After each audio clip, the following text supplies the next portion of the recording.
भगवान श्री कृष्ण का द्वारका में प्रवेश। सूत उवाच आनतानु सौपकृज्य सवृद्धाग्लनपदान स्वकान दधमो दर्वर तेषां विषादम शम्यग्निव। एक शब्दार्थ सूता उवाच। सूत गोस्वामी ने कहा, आनतानु आनतान द्वारका नामक देश में, सह वे, उपंज्य निकट पहुंचकर, सवृद्धान अत्यंत समृद्ध, जनपदानु नगर, स्वकानु अपना, दधमो बजाया, दर्वरम शुभ शंख पाजजन्य को, तैशाम उनकी, विषादम निराशा को, शमयन शांत करते हुए, एब मानो। सूत गोस्वामी ने कहा, आनतों के देश के नाम से विख्यात अपनी अत्यंत समृद्ध राजनगरी द्वारका के निकट पहुंचकर भगवान ने अपना आगमन उद्घोषित करने तथा निवासियों की निराशा को शांत करने के लिए अपना शुभ शंख बजाया।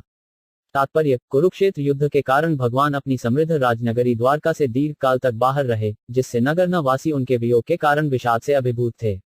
जब भगवान पृथ्वी पर अवतरित होते हैं, तब उनके नित्य पार्षद भी उनके साथ आते हैं, जिस तरह राजा के साथ उसका पूरा दल चलता है। भगवान के ऐसे पार्षद नित्य मुक्त आत्मा होते हैं और वे अत्यधिक स्नेह के कारण क्षण भर भी भगवान का विछोह सहन नहीं कर पाते। इस प्रकार द्वारका नगरी के निवासी खिन्न थे और किसी भी क्षण होने वाले भगवान के आगमन की प्रतीक्षा में थे। अतः शुभ शंख की उद्घोषक ध्वनि अत्यंत उत्साहवर्धक थी और इस ध्वनि से उनकी खिन्नता का शमन हुआ। वे सब भगवान को अपने बीच देखने के लिए अत्यंत इच्छुक थे और वे सभी उनका ठीक से स्वागत करने के लिए चौकन्ने हो गए। ये भगवान के प्रति प्रगाढ़ प्रेम के लक्षण हैं। सौ अचकाशे धव लोदरो दरोप्योरुक्रम स्थाद शोणशोनिमा दादमायमान कर्कयजस्फुटे यथाब्ज खंडे कलहंस उत्स्वन। दो शब्दार्थ सह वह उच्चकाशे स्वच्छ हो गया, धवल खर सफेद तथा बड़े पैद वाला, दरा शंख अपि यद्यपि वह ऐसा है, उसक्रमस्थ महान साहसी का, अधर शोण उनके होठों के दिव्य गुण से, शोनिमा लाल हुआ, दादमायमान बजाया जाकर, कर्कजज संपुटे कर कमलों की हथेली द्वारा पकड़ा जाकर, यथा जिस तरह, अब्ज खंडे कमल दंडों से, कल हंस सुंदर हंस, उत्सबना जोर से ज्ञप्त करता श्वेत तथा मोटे पेंदे वाला शंख भगवान के हाथों द्वारा पकड़ा जाकर तथा उनके द्वारा बजाया जाकर, ऐसा लग रहा था मानो उनके दिव्य होठों का स्पर्श करके लाल हो गया हो।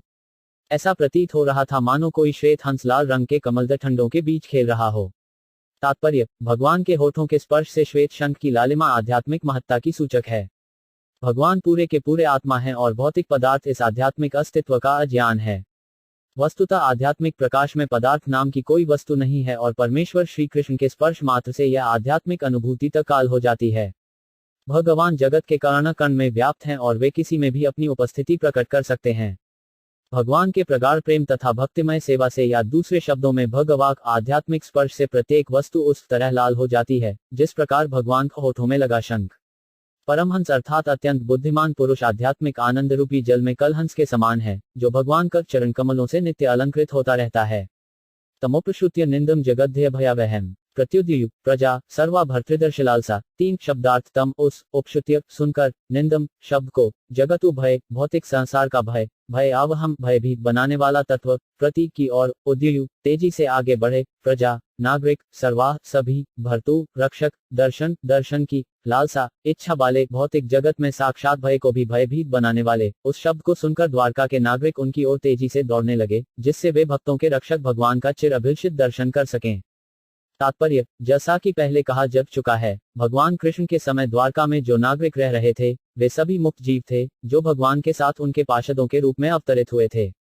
वे सभी भगवान के दर्शन के लिए लालायित थे, यद्यपि आध्यात्मिक स्पर्श के कारण वे उनसे कभी विलग न थे। जिस प्रकार वृंदावन की गोपियां भगवान कृष्ण के गौचारण के समय उनके गांव से दूर जाने पर सदैव उनके विषय में सोचती रहती थी, उसी प्रकार द्वारका के नागरिक भी द्वारका से दूर कुरुक्षेत्र युद्ध में भाग लेने के लिए गए हुए कृष्ण के विचारों में तल्लीन रहते थे। बंगाल के कुछ सुप्रसिद्ध कथा लेखकों ने यह निष्कर्ष निकाला है कि वृंदावन, मथुरा तथा द्वारका के कृष्ण भिन्न भिन्न व्यक्ति थे, किंतु ऐतिहासिक दृष्टि से इस निष्कर्ष में कोई सच्चाई नहीं है। कुरुक्षेत्र के कृष्ण तथा द्वारका के कृष्ण एक ही व्यक्ति हैं। द्वारका के नागरिक दिव्य नगरी से भगवान कृष्ण की अनुपस्थिति के कारण उसी प्रकार शोकाकुल थे, जिस प्रकार रात्रि में सूर्य की अनुपस्थिति के कारण हम सब उद्विग्न हो उठते हैं। भगवान कृष्ण द्वारा की गई ध्वनि प्रभात के समय सूर्योदय जैसी थी। अतः द्वारका के सारे वासी निद्रा जौसी अवस्था से जाग गए, क्योंकि कृष्ण रूपी सूर्य का उदय हो चुका था और वे सब उनका दर्शन पाने के लिए फुर्ती से उनकी ओर आगे बढ़े। भगवत भक्त भगवान के सिवा अन्य किसी को अपना रक्षक नहीं मानते। भगवान का यह शब्द भगवान से अभिन्न है, जैसा कि हम भगवान की दंड्रोरहित स्थिति की व्याख्या करते समय बता चुके हैं। हमारी वर्तमान भौतिक स्थिति भय से ओतप्रोत है। आहार, आश्रय, भय तथा मैथुन भौतिक अवस्था की इन चार समस्याओं में से भय की समस्या हमें सबसे अधिक कष्ट पहुंचाने वाली है। हम अगली समस्या को न जानने के कारण सदैव भयभीत रहते हैं। यह सारा भौतिक जगत समस्याओं से भरा पड़ा है, अतएव भय की समस्या सर्व पर प्रमुख रहती है। इसका कारण भगवान की भ्रामक शक्ति के साथ हमारा सान्निध्य है, जो माया अथवा बहिरंगा शक्ति के रूप में जानी जाती है। फिर भी जैसे ही भगवान की ध्वनि होती है, जिसका प्रतिनिधित्व उनके पवित्र नाम द्वारा किया जाता है, वैसे ही सारा भय तत्काल दूर हो जाता है। भगवान श्री चैतन्य महाप्रभु ने निम्नलिखित 16 शब्दों द्वारा इसे उच्चारित की थी: हरे कृष्ण कृष्ण कृष्ण हरे हरे, हरे राम राम राम हरे हरे। हम इन शब्दों का लाभ उठा सकते हैं और संसार की भयावह समस्याओं से उबर सकते हैं। तत्रोपनीत बुलियों रवेदीपमिवाहता निजलाभे नित्यदा चार प्रीत्योत्फुल मुखा प्रोचूष गगदया गिरा पितृ सर्वसुहृदम वितारमिवोब का 5 शब्दार्थ तन तत्पश्चात उपनीत अर्पित करके बल यह भेंटें रवै सूर्य तक दीपमु दीपक एब सहज आहता आदरपूर्वक आत्मा आरामाम आत्मनिर्भर को पूर्ण काम पूर्णतया संतुष्ट निजलाभे अपनी निजी शक्ति से नित्यदा निरंतर पूर्ति करने वाले प्रीति स्नेह उत्फुल पुखा प्रसन्नमुख प्रोचु कहा हर्ष प्रसन्न हुए गदगदया आह्लादयुक्त गिरा वबानी पितरमु पिता को सर्व सारे सुदम मित्रों को अवितारमु संरक्षक को एब सहर्ष अर्भ का बालक। सारे नागरिक अपनी अपनी भेंटें लिए हुए भगवान के सम्मुख आए और उन्हें उन परम संतुष्ट तथा आत्मनिर्भर भगवान को अर्पित किया, जो अपनी निजी शक्ति से अन्यों की आवश्यकताओं की निरंतर पूर्ति करते रहते हैं। ये भेंटें सूर्य को दिए गए दीपदान जैसी थीं। फिर भी सारे नागरिक भगवान के स्वागत में ऐसी आह्लादमयी भाषा में बोलने लगे, मानो बच्चे अपने अभिभावक तथा पिता का स्वागत कर रहे हों। तात्पर्य: परम भगवान को यहाँ पर आत्माम कहा गया है। वे आत्मनिर्भर हैं और उन्हें अपने से आगे अन्यत्र सुख की खोज करने की आवश्यकता नहीं है। वे आत्मनिर्भर हैं, क्योंकि उनका दिव्य अस्तित्व ही पूर्ण आनंदमय है। वे शाश्वत विद्यमान हैं, वे सर्वज्ञ हैं और सर्वानंदमय हैं। अतएव उन्हें किसी भेंट की आवश्यकता नहीं है, चाहे वह कितनी भी मूल्यवान क्यों ना हो। फिर भी वे सबों के शुभचिंतक हैं, अतः यदि शुद्ध भक्तिमय सेवा में कोई उन्हें कुछ अर्पित करता है, तो वे उसे स्वीकार कर लेते हैं। ऐसा नहीं है कि उन्हें ऐसी वस्तुओं की आवश्यकता है, क्योंकि वस्तुएं स्वयं उनकी ही शक्ति द्वारा उत्पन्न की जाती हैं। यहाँ पर उपमा दी गई है कि भगवान को भेंट की जाने वाली वस्तुएं सूर्यदेव की पूजा हेतु दीपदान जैसी हैं। जो भी वस्तु प्रज्वलित एवं प्रकाशमय होती है, वह सूर्य की शक्ति का उद्भवन है, तो भी सूर्यदेव की पूजा करने के लिए दीपदान आवश्यक है। सूर्य की पूजा करते समय पूजा करने वाला उनसे कुछ न कुछ मांग करता है, लेकिन भगवान की भक्ति करने पर दोनों ओर से कई मांग किए जाने का प्रश्न ही नहीं उठता। यह तो भगवान और भक्त के बीच शुद्ध प्रेम तथा स्नेह का प्रतीक है। भगवान सभी जीवों के परम पिता हैं, अतएव जो लोग भगवान के साथ इस जीवन संबंध से अवगत हैं, वे पिता से पुत्र की तरह मांग कर सकते हैं और पिता भी अपने आज्ञाकारी पुत्रों की मांग पूरी करते हुए बिना किसी सौदेबाजी के प्रसन्नता का अनुभव करता है। भगवान कल्पवृक्ष के तुल्य हैं और उनसे कोई भी व्यक्ति उनकी अहेतुकी कृपा से कुछ भी प्राप्त कर सकता है। किंतु परम पिता होने के कारण भगवान अपने शुद्ध भक्तों को कोई ऐसी वस्तु नहीं देते जो भक्ति के मार्ग में बाधक हो। जो लोग भगवान की भक्तिमय सेवा में लगे हैं, वे उनके दिव्य आकर्षण के द्वारा अनन्य भक्ति के पद तक उन्नति कर सकते हैं। नता समते नाथ सदाच प्रीपेडलूज विरिश सुरेंद्र वंदितम परायण क्षिम्मि छता पर न यत्र काल प्रभवेत पर प्रभु 6 शब्दार्थ नता स्म हम नतमस्तक हुए थे ते आपके समक्ष नाथ, हे भगवान, सदा सबैब अद्भुतनी पल्लूजम चरण कमल विरजन ब्रह्मा प्रथम जीव बैरिज्व्य ब्रह्मा के पुत्र यथा सनक तथा सनातन सुरेंद्र स्वर्ग का राजा वंदितम पूजित परायणम सर्वोपरि क्षेमु कुशल कल्याण एह इस जीवन में इच्छतामो इच्छा करने वाला परमु सर्वोच्च न कभी नहीं यत्र जहाँ काल प्रबल काल प्रभवेत अपना प्रभाव डाल सकता है पर दिव्य प्रभु परमेश्वर। नागरिकों ने कहा, हे भगवान, आप ब्रह्मा चारों कुमार तथा स्वर्ग के राजा जैसे समस्त देवताओं द्वारा भी पूजित हैं। आप उन लोगों के परम आश्रय हैं जो जीवन का सर्वोच्च लाभ उठाने के लिए इच्छुक हैं। आप परम दिव्य भगवान हैं और प्रबल काल भी आप पर अपना प्रभाव नहीं दिखा सकता। तात्पर्य: भगवद्गीता ब्रह्म संहिता तथा अन्य प्रामाणिक जैदिक साहित्य से इस बात की पुष्टि होती है कि श्री कृष्ण ही परम ईश्वर हैं। न तो कोई उनके समान है, न ही कोई उनसे बढ़कर है, और यही सारे शास्त्रों का निर्णय है। सारे जीव जो परमेश्वर के अंश स्वरूप हैं और उन पर आश्रित हैं, उन पर देश काल का प्रभाव पड़ता है। सारे जीव अधीनस्थ ब्रह्म हैं और परमेश्वर परम अधिष्ठता हैं। जैसे ही इस सुस्पष्ट तथ्य को भूल जाते हैं, हम तत्काल मोहग्रस्त हो जाते हैं और तीनों तापों से उसी तरह ग्रस्त हो जाते हैं जिस प्रकार किसी को सघन अंधकार में रखा गया हो। सजग जीव की विमल चेतना ईश चेतना है, जिसके अंतर्गत मनुष्य सदैव नतमस्तक हो जाता है। भवाई नस्त्वम भव विश्वभावन त्वमेव मातात सुहतपति पिता त्वम सद्गुरुन परम च दैवत यस्यानुवृत्त्या कृतिनो बभूविम। 7 शब्दार्थ भवाई कल्याण के लिए, न हम सबों के, त्वम आप, भव बलने, विश्व भावन ब्रह्मांड के सृष्टा, त्वप आप, एव निश्चय ही, माता माता, अथ तथा, स्वहत शुभचितक, पति पति, पिता पिता, त्वमु आप, सत गुरु गुरु, न हमारे, परमु परम, च तथा, दैवतमु पूज्य देव, यस्त जिसके, अनुवृत्या त्रण चिन्हों पर चलकर, कृतिन सफल, बभूविम हम हुए हैं।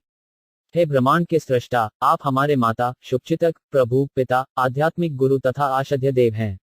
हम आपके चरण चिल्लों पर चलते हुए सभी प्रकार से सफल हुए हैं। अतएव हमारी प्रार्थना है कि आप हमें अपनी कृपा का आशीर्वाद देते रहें। तात्पर्य, ब्रह्मांड के सृष्टा होने के कारण सबका कल्याण करने वाले भगवान समस्त उत्तम जीवों के कल्याण की भी योजना बनाते हैं। भगवान इन उत्तम जीवों को आदेश देते हैं कि वे उनके सदुपदेशों का पालन करें। ऐसा करने से वे जीवन के सभी क्षेत्रों में सफलता पाते हैं। भगवान को छोड़कर किसी अन्य देव की पूजा करने की आवश्यकता नहीं है। भगवान सर्वशक्तिमान है और यदि वे अपने चरण कमलों के प्रति हमारी आज्ञाकारिता से प्रसन्न हो जाएं, तो वे हमें सभी प्रकार के आशीर्वाद दे सकने में समक्ष हैं, जिनसे हमारे भौतिक तथा आध्यात्मिक दोनों जीवन सफल हो जाते हैं। आध्यात्मिक जीवन की उपलब्धि के लिए मनुष्य जीवन ही वह अवसर है जिसमें ईश्वर के साथ अपने नित्य संबंध को समझा जा सकता है। उनसे हमारा संबंध सनातन है, न तो इसको तोड़ा जा सकता है, न विनष्ट किया जा सकता है। भले ही कुछ काल के लिए इसे भुला दिया जाए, लेकिन भगवत कृपा से उसे पुनः जागृत किया जा सकता है, यदि हम देश काल के अनुसार सभी शास्त्रों में दिए गए उनके आदेशों का पालन करें। अहो सनाथ भक्ता समयथ्यम त्रैविष्टपानाम्पि दूरदर्शनम प्रेमस्मित स्निग्ध निरीक्षणानंद पश्यम रूप तव सरसी भगम 8 शब्दार्थ। अहो ओह, यह तो हमारा सौभाग्य है, सनाथा, स्वामी के संरक्षण में होना, भक्ता, आपके द्वारा, स्म, जैसे हम बन चुके हैं, यद वयम, जैसे कि हम हैं, त्रैविष्टपानाम, देवताओं को, अपि, भी, दूरदर्शनम, बहुत कम दिखाई पड़ते हैं, प्रेम स्मित, प्रेम से हंसता हुआ, स्निश्चर, स्नेहपूर्ण, निरीक्षण आननम, उस प्रकार से दिखने वाला मुख, पशेप, देखें, रूपमुख, सौंदर्य, तब आपका सर्व सपूर्ण सौभगम, सौभाग्य। अहो, यह तो हमारा सौभाग्य है कि आज पुनः आपकी उपस्थिति से हम आपके संरक्षण में आ गए, क्योंकि आप स्वर्ग के निवासियों के यहाँ भी कभी कभी जाते हैं। आपके स्मित मुख को देख पाना हमारे लिए अब संभव हो सका है, जो स्निग्ध चितवन से पूर्ण है। अब हम आपके सर्व सौभाग्यशाली दिव्य रूप का दर्शन कर सकते हैं। तात्पर्य, केवल शुद्ध भक्त ही भगवान के नित्य साकार रूप का दर्शन कर सकते हैं। भगवान कभी भी निराकार नहीं होते, अपितु वे भगवान के सर्वोपरि परिपूर्ण व्यक्तित्व हैं, जिन्हें भक्तिमय सेवा के द्वारा साक्षात देखा जा सकता है और जो स्वर्ग के निवासियों के लिए भी दुर्लभ हैं। जब ब्रह्मा जी तथा अन्य देवता भगवानु कृष्ण के पूर्ण अंश भगवान विष्णु से परामर्श लेना चाहते हैं, तो उन्हें क्षीरसागर के तट पर जाकर प्रतीक्षा करनी पड़ती है, जहां भगवान विष्णु श्वेतद्वीप में शयन कर रहे होते हैं। यह क्षीरसागर तथा श्वेतद्वीप ग्रह इस ब्रह्मांड के अंतर्गत वैकुंठ लोक की प्रतिकृतियां हैं। इस श्वेतद्वीप में न तो ब्रह्मा जी, न ही इंद्र जैसे देवता प्रवेश कर सकते हैं, अपितु उन्हें क्षीरसागर के तट पर खड़े होकर क्षीरोत्कर्षाय विष्णु को अपना संदेश संप्रेषित करना होता है। अतएव उन्हें यदा कदा ही भगवान के दर्शन हो पाते हैं, लेकिन द्वारका के निवासी किसी प्रकार के सकौम कर्म तथा दार्शनिक चरण के भौतिक कल्मश से रहित शुद्ध भक्त होने के कारण भगवत कृपा से उनका साक्षात दर्शन कर सकते हैं। यह जीवों की असली स्थिति है और भक्तिमय सेवा के द्वारा अपनी स्वाभाविक तथा आध्यात्मिक जीवन दशा को जागृत करके प्राप्त की जा सकती है। यहोम्बुजाशाप्ससार भो भवान कुरुन मधुन वात्सुहृद्दिशा तत्राब्ध कोटिप्रतिम क्षणो भवेद रवि विनाशनोरिव नस्त्वाच्युत नौ शब्दार्थ यही, जब भी अम्बुजक्ष है कमलनैतन, अपससार, आप चले जाते हैं, भो, अरे, भवानु, आप, कुरुनु, राजा कुरु के बेशजों को, मधुनु, मथुरा ब्रजभूमि के निवासियों को, बा, अथवा, अथ, अतैव, सोहत, दिदृक्ष्या, भेंट करने के लिए, तत्म, उस समय, अब कोटि करीड़ों वर्ष, प्रतिम, सह, क्षण, क्षण, भवेत, हो जाता है, रविमु, सूर्य, बिना, रहित, अक्षणी, आंखों के, इब, समान, न, हमारी, तब आपकी, अच्युत, हे अमीघ, है कमलनयन भगवान, आप जब भी अपने मित्रों तथा संबंधियों से भेंट करने मथुरा, वृंदावन या हस्तिनापुर चले जाते हैं, तो आपकी अनुपस्थिति में प्रत्येक क्षण हमें करोड़ों वर्षों के समान प्रतीत होता है अच्युत, उस समय हमारी आंखें इस तरह व्यर्थ हो जाती हैं मानो सूर्य से बिछुड़ गई हों। तात्पर्य, हमें अपनी इंद्रियों पर गर्व है कि हम ईश्वर का अस्तित्व निश्चित करने के लिए उनका प्रयोग करते हैं, लेकिन हम यह भूल जाते हैं कि हमारी इंद्रियां अपने आप में पूर्ण नहीं हैं। वे कुछ परिस्थितियों में ही कार्य कर सकती हैं। उदाहरण के लिए हमारी आंखों को लीजिए। जब तक सूर्य का प्रकाश होता है, हमारी आंखें कुछ सीमा तक उपयोगी होती हैं, लेकिन सूर्य प्रकाश के अभाव में आंखें व्यर्थ हो जाती हैं। आदि भगवान परम सत्य होने के कारण श्री कृष्ण की तुलना सूर्य से की गई है। उनके बिना हमारा सारा ज्ञान या तो असत्य है अथवा अधूरा है। जिस तरह सूर्य का विलोम दूसरा पक्ष अंधकार है, इसी प्रकार कृष्ण का विलोम माया है। कृष्ण द्वारा विकीर्ण प्रकाश से भक्तगण सारी वस्तुओं को उनके सही परिप्रेक्ष्य में देख सकते हैं। भगवत कृपा से शुद्ध भक्त कभी अज्ञान के अंधकार में नहीं रहते। इसलिए यह आवश्यक है कि हम सदा भगवान कृष्ण की दृष्टि के समक्ष रहें, जिससे हम अपने आप को तथा विभिन्न शक्तियों समेत भगवान को भी देख सकें। जिस प्रकार सूर्य के अभाव में हम कुछ भी नहीं देख सकते, उसी प्रकार भगवान को वास्तविक उपस्थिति के बिना हम कुछ भी नहीं, यहाँ तक कि अपने आप को भी नहीं देख सकते। उनके बिना हमारा सारा ज्ञान माया से ठग जाता है। कथ वयम नाथ चिरोषिते त्वयि प्रसन्न दृष्ट्याखिलतापशोषणम जीवम ते सुंदरहास शोभित मपश्यमाना वदन मनोहरम इति चोदीर्तावाच प्रजाना भक्तवत्सल श्रृणोनु अनुग्रह दृष्टया वितन्वन प्राविष्ट पुरम। 10 शब्दार्थ कथपु कैसे व्यम हम नाथ हे प्रभु शिरोषिते सरदेव बाहर रहने के कारण त्वथि आपके द्वारा प्रसन्न प्रसन्नता इच्छा झलक से अखिल संसार भर का ताप दुख शोषणम नष्ट करने के लिए जीवम जीवित रह सके ते आपका सुंदर सुंदर हास हंसता हुआ शोभितम अलंकृत अपप्यमाना बिना देखे वदन्मु मुख मनोहरम आकर्षक इति इस प्रकार च तथा उदीरता बोलते हुए वाच शब्द प्रजानामु नागरिकों का भक्त वत्सल भक्तों के प्रति दयालु श्रृणवान ऐसा जानकर अनुग्रहमु दया दृच्छा चितवन से वित्वनु वितरित करते हुए प्राविष्ट प्रवेश क्रिया पूर्व द्वारका में है स्वामी। यदि आप सारे समय बाहर रहते हैं तो हम आपके उस मनोहर मुखमंडल को नहीं देख पाते, जिसकी मुस्कान हमारे सारे कष्टों को दूर कर देती है। भला हम आपके बिना कैसे रह सकते हैं? उनकी वाणी सुनकर प्रजा तथा भक्तों पर अत्यंत दयालु भगवान ने द्वारकापुरी में प्रवेश किया और उन सबों पर अपनी दिव्य दृष्टि डालते हुए उनका अभिनंदन स्वीकार किया। तात्पर्य, कृष्ण का आकर्षण इतना प्रबल होता है कि एक बार उनसे आकृष्ट हो जाने पर उनका विछोह सह पाना कठिन हो जाता है। ऐसा क्यों है? क्योंकि हम उनसे उसी तरह शाश्वत रूप से संबंधित हैं, जिस प्रकार सूर्य की किरणें सूर्य मंडल से संबंधित होती हैं। सूर्य की किरणें सौर विकिरण के आणविक अंश हैं। इस तरह सूर्य तथा सूर्य प्रकाश को विलग नहीं किया जा सकता। बादलों द्वारा उनका विलगाव क्षणिक तथा कृत्रिम होता है और ज्यों ही बादल हट जाते हैं, त्यों ही सूर्य की किरणें सूर्य की उपस्थिति में अपना सहज तेज बिखेरने लगती हैं। इसी प्रकार सारे जीव जो पूर्ण आत्मा के सूक्ष्मांश हैं, वे भ्रामक शक्ति माया के कृत्रिम आवरण के कारण भगवान से विलगा। भ्रामक शक्ति माया के इस आवरण को हटाना है और ऐसा हो जाने पर जीव भगवान को साक्षात देख सकते हैं और उनके सारे कष्ट तुरंत ही दूर हो जाएंगे। हम में से प्रत्येक व्यक्ति जीवन के कष्टों को हटाना चाहता है, लेकिन हम जानते नहीं कि इन्हें किस प्रकार हटाया जाए। यहाँ पर इसका समाधान दिया गया है और यह हम पर निर्भर करता है कि हम इसे आत्मसात करें अथवा नहीं। मधुभोज शाहिक्यकुरांत कवृष्णि भी आत्मतुल्य बले गुप्तान नागय भोगवती में 11 शब्दार्थ ग्रधु मसथु भोज भोज दशाई दशाई अरई कुकुर कुकुर अंधथक अंधक वृष्णिशी वृष्णि कुलवालों के द्वारा आत्मतुल्य अपने सहर्ष बलें शक्ति से गुप्तामु रक्षित नागय नागी द्वारा भोगवती नागलोक की राजधानी एब सहर्ष।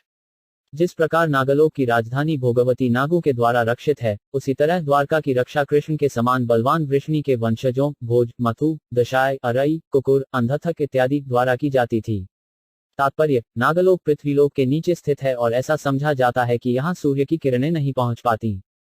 लेकिन उस लोक का अंधकार नागों स्वर्गिक सर्पों के शिरों पर स्थित मणियों के प्रकाश से दूर होता है। यह भी कहा जाता है कि वहां पर नागों के भोग विलास के लिए सुंदर उद्यान सरोवर आदि हैं। यहाँ पर यह भी कहा गया है कि यह स्थान नागरिकों द्वारा अच्छी तरह सुरक्षित है। उसी प्रकार से द्वारकापुरी भी वृष्णि वंशियों द्वारा सुरक्षित थी, जो भगवान कृष्ण के ही समान शक्तिशाली थे, जहां तक इस धरती पर उनके शक्ति प्रदर्शन का संबंध था। सर्वर्तु सर्वविभव पुण्य वृक्षताश्रमय उद्यानोपवनारामृत पद्माकर्षियम 12 शब्दार्थ सर्व सभी ऋतु ऋतुएं सर्व समस्त विभव ऐश्वर्य पुण्य पत्रित्र वृक्ष पैड लता बैलें आश्रमय आश्रमी के साथ उद्यान बगीचे उपवन पुष्पाद्यान आरागह क्रीडावन आरामदायक बगीचे तथा सुंदर पार्क से वृत्त घेरे हुए पर्दा आकर कमलों के जन्म स्थल या जल के सुंदर आगार श्री अमुक सुंदरता को बढ़ाने वाले द्वारकापुरी समस्त ऋतुओं के ऐश्वर्य से पूर्ण थी। उसमें सर्वत्र आश्रम उद्यान पुष्पोद्यान पार्क तथा कमलों से परिपूर्ण जलाशय थे। तात्पर्य, मानव सभ्यता की पूर्णता प्रकृति के वरदानों का सदुपयोग उनके सहज रूप में करने से संभव बनाई जा सकती है। जैसा कि द्वारका के ऐश्वर्य के वर्णन से प्रकट है, उसके चारों ओर पुष्पोद्यान तथा फलों के बगीचे थे और जलाशय थे, जो कमलों से परिपूर्ण थे। यहाँ पर किसी मिल तथा कसाई घर के बल पर चलने वाली फैक्ट्री का उल्लेख नहीं है, जो आधुनिक महानगरों के लिए आवश्यक साज सामग्री है। फिर भी आधुनिक सुसंस्कृत मनुष्य के अंतःकरण में भी प्रकृति के वरदानों का उपयोग करने की रुचि बरकरार है। आधुनिक सभ्यता के अग्रणी अपने निजी आवासों को ऐसे स्थानों में बनाते हैं जहां सुंदर बगीचे तथा जलाशय हों, लेकिन सामान्य व्यक्तियों को वे पार्कों तथा बगीचों से रहित दमघोटू स्थानों में रहने के लिए छोड़ देते हैं। लेकिन यहाँ पर हमें द्वारकापुरी का सर्वथा भिन्न वर्णन प्राप्त होता है। ऐसा लगता है कि सारा धाम ऐसे उद्यानों तथा पार्कों एवं कमलों से परिपूर्ण जलाशयों द्वारा घिरा हुआ था। ऐसा लगता है कि सारे लोग प्रकृति द्वारा प्रदत्त फूलों तथा फलों पर निर्भर थे और वहां ऐसे उद्योग नहीं थे जो गंदी बस्ती तथा झुगी झोपड़ियां बढ़ावा देते हैं। सभ्यता की प्रगति का अनुमान उन मिलों तथा फैक्ट्रियों की बढ़ोतरी से नहीं लगाया जाता जिनसे मनुष्य की कोमल भावनाएं विनष्ट हों, अपितु मनुष्यों में प्रबल आध्यात्मिक प्रवृत्तियों के विकास से लगाया जाता है, जिससे उन्हें भगवत धाम वापस जाने का अवसर प्राप्त हो सके। फैक्ट्रियों तथा मिलों का विकास उग्रकर्म कहलाता है और ऐसे कर्म से मनुष्य तथा समाज की सुकोमल भावनाओं का क्षय होकर असुरों का कारागार बना देती हैं। यहाँ पर हम पवित्र वृक्षों का उल्लेख पाते हैं जिनमें ऋतु के अनुसार फूल फल लगते हैं। अपवित्र वृक्ष केवल व्यर्थ के जंगल होते हैं और उनका उपयोग केवल ईंधन के लिए हो सकता है। आधुनिक सभ्यता में ऐसे अपवित्र वृक्षों को सड़क के दोनों किनारों पर रोपा जाता है। मानव शक्ति का सदुपयोग सुकोमल भावनाओं के विकास के लिए होना चाहिए, जिससे आध्यात्मिक ज्ञान प्राप्त हो सके और इसी में जीवन का समाधान प्राप्त होता है। मनुष्य के शरीर में सूक्ष्म तंतुओं के विकास के लिए फल, फूल, सुंदर उद्यान, पार्क, कमलों के बीच क्रोड़ा करते बतख एवं हंसों से युक्त जलाशय तथा प्रचुर दूध तथा मक्खन देने वाली गायें आवश्यक हैं। इसके विपरीत कारागार तुल्य खाने, फैक्ट्रियां तथा कार्यशालाएं श्रमिक वर्ग में आसुरी प्रवृत्तियों को जन्म देती हैं। श्रमिक वर्ग के बल पर ही शोषण को प्रश्रय मिलता है, फलस्वरूप उनमें अनेक प्रकार के उग्र संघर्ष होते रहते हैं। द्वारकाधाम का वर्णन मानवीय सभ्यता के लिए एक आदर्श प्रस्तुत करता है। गोपुर द्वार मार्गेशु कृत कौतुक तो नाम चित्रध्वज पताका ग्रंथ प्रतिहतात पाम 13 शब्दार्थ गोपुर नगरी का सिंह द्वार, द्वार, दरवाजा, मार्गेशु विभिन्न सड़कों पर कृत किए गए कौतुक उत्सव के कारण तोरणामु सज्जित बंधन द्वार, चित्रित ध्वज, झंडियां, पताका अग्रह, अग्रणी चिल्लों द्वारा, अंतः भीतर, प्रतिहत अवरोध, आतपाम थूक को भगवान स्वागतार्थ नगर का द्वार, घरों के दरवाजे तथा सड़कों के किनारे झंडियों से सजे बंधनवार बहुत ही सुंदर ढंग से केले के वृक्षों तथा आम की पत्तियों जैसे मांगलिक प्रतीकों से सजाए गए थे। झंडियां, फूल मालाएं तथा चित्रित संकेत एवं लिखे गए सुवाक्य धूप को अवरुद्ध कर रहे थे। तात्पर्य, विशेष उत्सवों की सजावट के लिए प्रतीक भी प्रकृति के उपहारों से केले के वृक्षों, आम की वृक्षों, फूलों तथा फलों से लिए गए थे। आज भी आम्र वृक्ष, नारियल तथा कदली वृक्षों को मांगलिक प्रतीक माना जाता है। ऊपर जिन झंडियों का उल्लेख हुआ है, उन सभी में भगवान इन दो महान सेवक गरुड़ अथवा हनुमान के चित्र अंकित थे। अब भी ऐसे चित्र तथा अलंकरण भक्तों द्वारा पूजित हैं और भगवान की तुष्टि के लिए सेवक को अधिक सम्मान प्रदान किया जाता है। स अमाजित महामार्ग रथ्यापन कच्छ राम सिक्ता गंध जले रूपता फल पुष्पाक्षता डुरय 14 शब्दार्थ सम्माजित पूर्णतया स्वच्छ किया, महापमार्ग राजपथ, रथ्य मार्ग तथा गलियां, आपणक बाजार, चतुराम चौक, सिक्तामु सिक्त, गंध जलें, सुगंधित जल से, उगतामु बिखेरे हुए, फल पुष्प फूल, अक्षत बिना टूटे, पूरे अलुरा बीजों से। पथ, मार्गों, बाजारों तथा चौकों को भली भांति झाड़ बुहार कर उन पर सुगंधित जल छिड़का गया था और भगवान का स्वागत करने के लिए सर्वत्र फल फूल तथा अक्षत अंकुर बिखेरे गए थे। तात्पर्य, द्वारकाधाम के राजमार्गों तथा गली कूचों को सिक्त करने के लिए गुलाब तथा केवड़ा के फूलों को आस्वित करके तैयार किया गया सुगंधित जल मंगवाया गया था। इनके उपरांत बाजारों तथा चौकों को भली भांति झाड़ा बुहारा गया था। उपर्युक्त वर्णन से प्रतीत होता है कि द्वारकाधाम बहुत बड़ा था, जिसमें अनेक राजमार्गों, गलियों तथा पार्कों, उद्यानों एवं जलाशयों से युक्त चौक थे और इन सबों को फूलों फलों से सुंदर ढंग से सजाया गया था। भगवान का स्वागत करने के लिए इन फूलों फलों को अक्षत अंकुरों के साथ सार्वजनिक स्थलों पर बिखेर दिया गया था।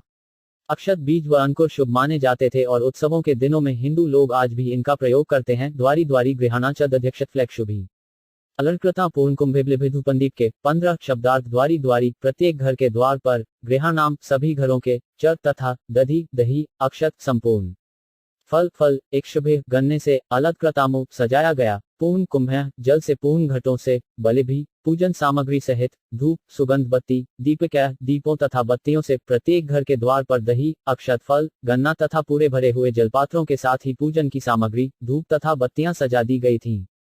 तात्पर्य, वैदिक प्रथा के अनुसार स्वागत विधि शुष्क नहीं होती है।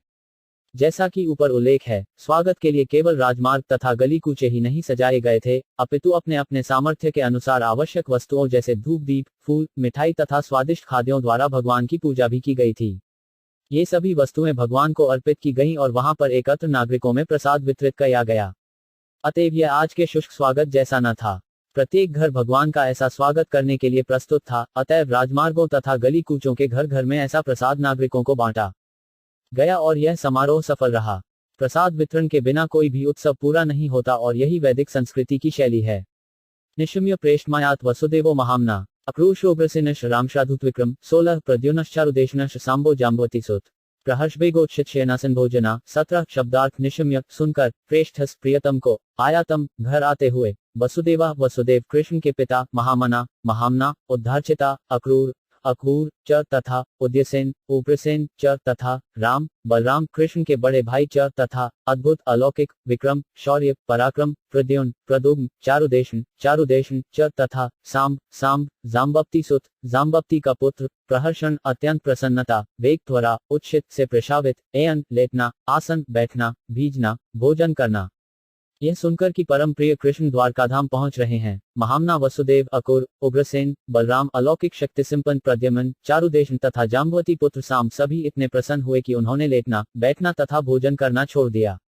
तात्पर्य, वसुदेव राजा शूरसेन के पुत्र देवकी के पति तथा श्री कृष्ण के पिता। ये कुंती के भाई तथा सुभद्रा के पिता थे। सुभद्रा अपने ममेरे भाई अर्जुन को ब्याही गई थी और यह प्रथा आज भी भारत के कुछ भागों में प्रचलित है।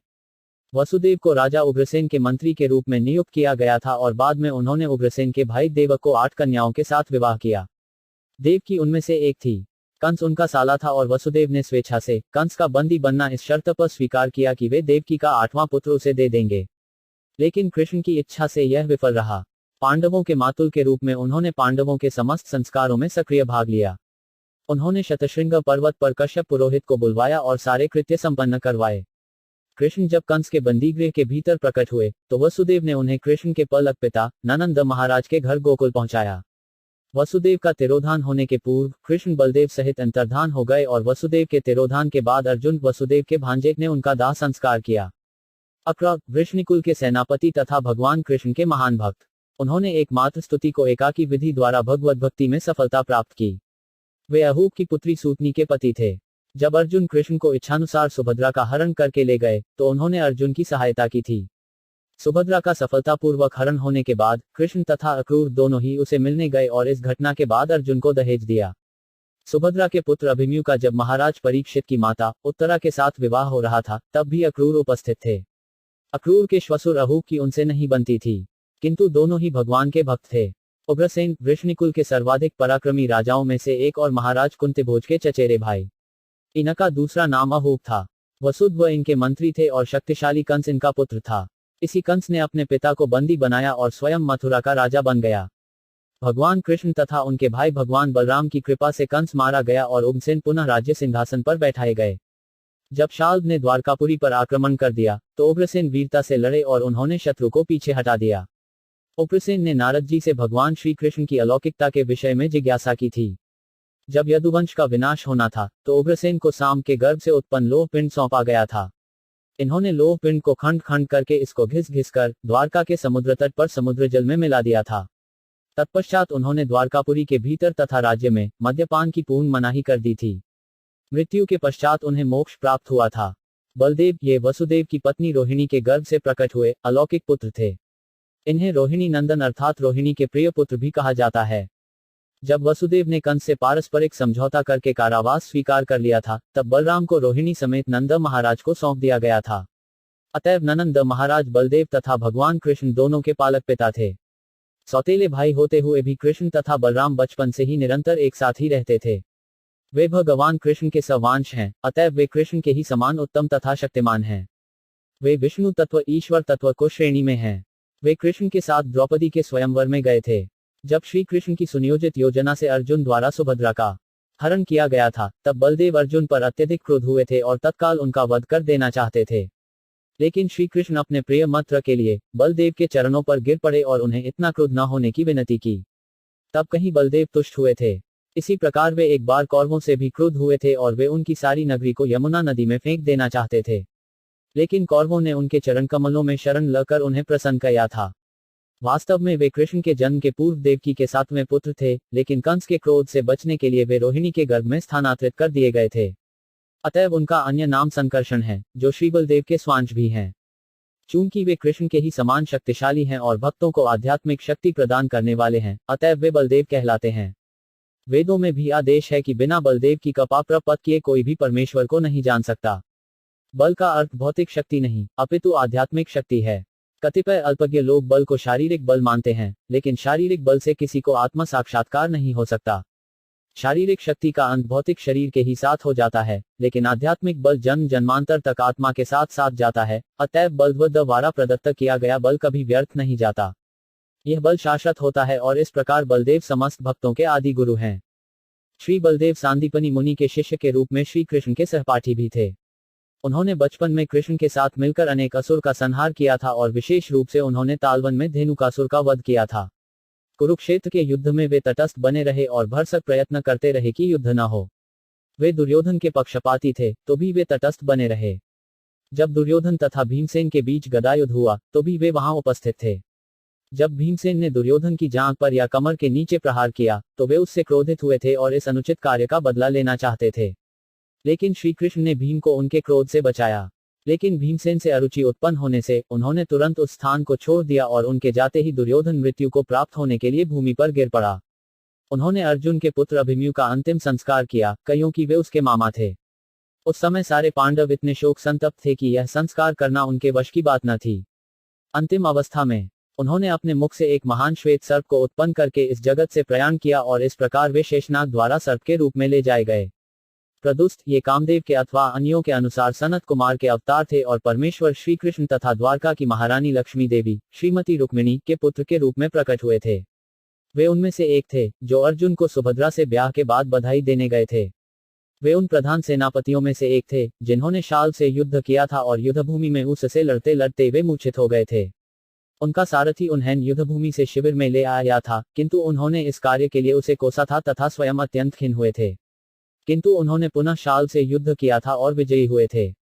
उन्होंने नारद जी से विभिन्न देवताओं के विषय में सुना। वे भगवान श्री कृष्ण के 4 पूर्णाशों में तीसरे हैं। उन्होंने अपने पिता कृष्ण से ब्राह्मणों की महिमा के विषय में जिज्ञासा की थी। यदुवंशियों के बंधुघाती युद्ध में वे वृष्णियों के राजा भोज के हाथों मारे गए। मृत्यु के बाद उन्हें अपने मूल पद पर स्थापित किया गया। चारुदेश श्री कृष्ण तथा रुक्मिणी देवी के एक और पुत्र, ये भी द्रौपदी स्वयंवर में उपस्थित थे। ये अपने भाइयों तथा पिता की भांति महान योद्धा थे। इन्होंने विभिनिधक से युद्ध करके उसे मार डाला। साम ये यदुकुल के महान शूरवीरों में से एक थे। ये श्री कृष्ण की पत्नी जाम्बवती से उत्पन्न पुत्र थे। इन्होंने अर्जुन से धनुर्विद्या का युद्ध कौशल सीखा था और महाराज युधिष्ठिर की संसद के सदस्य बने थे। ये महाराज युधिष्ठिर के राजसूय यज्ञ में उपस्थित थे। जब प्रभास यज्ञ में सारे वृष्णि एकत्र थे, तो सत्यकी ने भगवान बलदेव के समक्ष इनके महिमाशाली गुणों का वर्णन किया था। ये युधिष्ठिर द्वारा संपन्न करवाए गए अश्वमेघ यज्ञ के समय अपने पिता श्री कृष्ण के साथ उपस्थित थे। इनके भाइयों ने इन्हें गर्भवती स्त्री के रूप में कुछ ऋषियों के समक्ष प्रस्तुत किया था और इन्होंने हंसी हंसी में उनसे पूछा था कि मेरे गर्भ से क्या उत्पन्न होगा। इस पर ऋषियों ने उत्तर दिया था कि तुम्हारे गर्भ से लोह पिंड मूसल उत्पन्न होगा, जिससे यदुकुल में बंधुघाती युद्ध होगा। दूसरे ही दिन प्रातःकाल साम के गर्भ से एक बृहद लोह पिंड मूसल उत्पन्न हुआ, जिसे उग्रसेन को उचित कार्यवाही के लिए सौंप दिया गया। बाद में सचमुच ही पूर्वघोषित बंधुघाती युद्ध हुआ, जिसमें साम मारे गए। इस तरह भगवान श्री कृष्ण के ये पुत्र अपना अपना स्थान त्याग कर तथा विश्राम करना, बैठना, खाना जैसे कृत्यों से विरत होकर अपने पूज्य पिता की ओर दौड़ पड़े।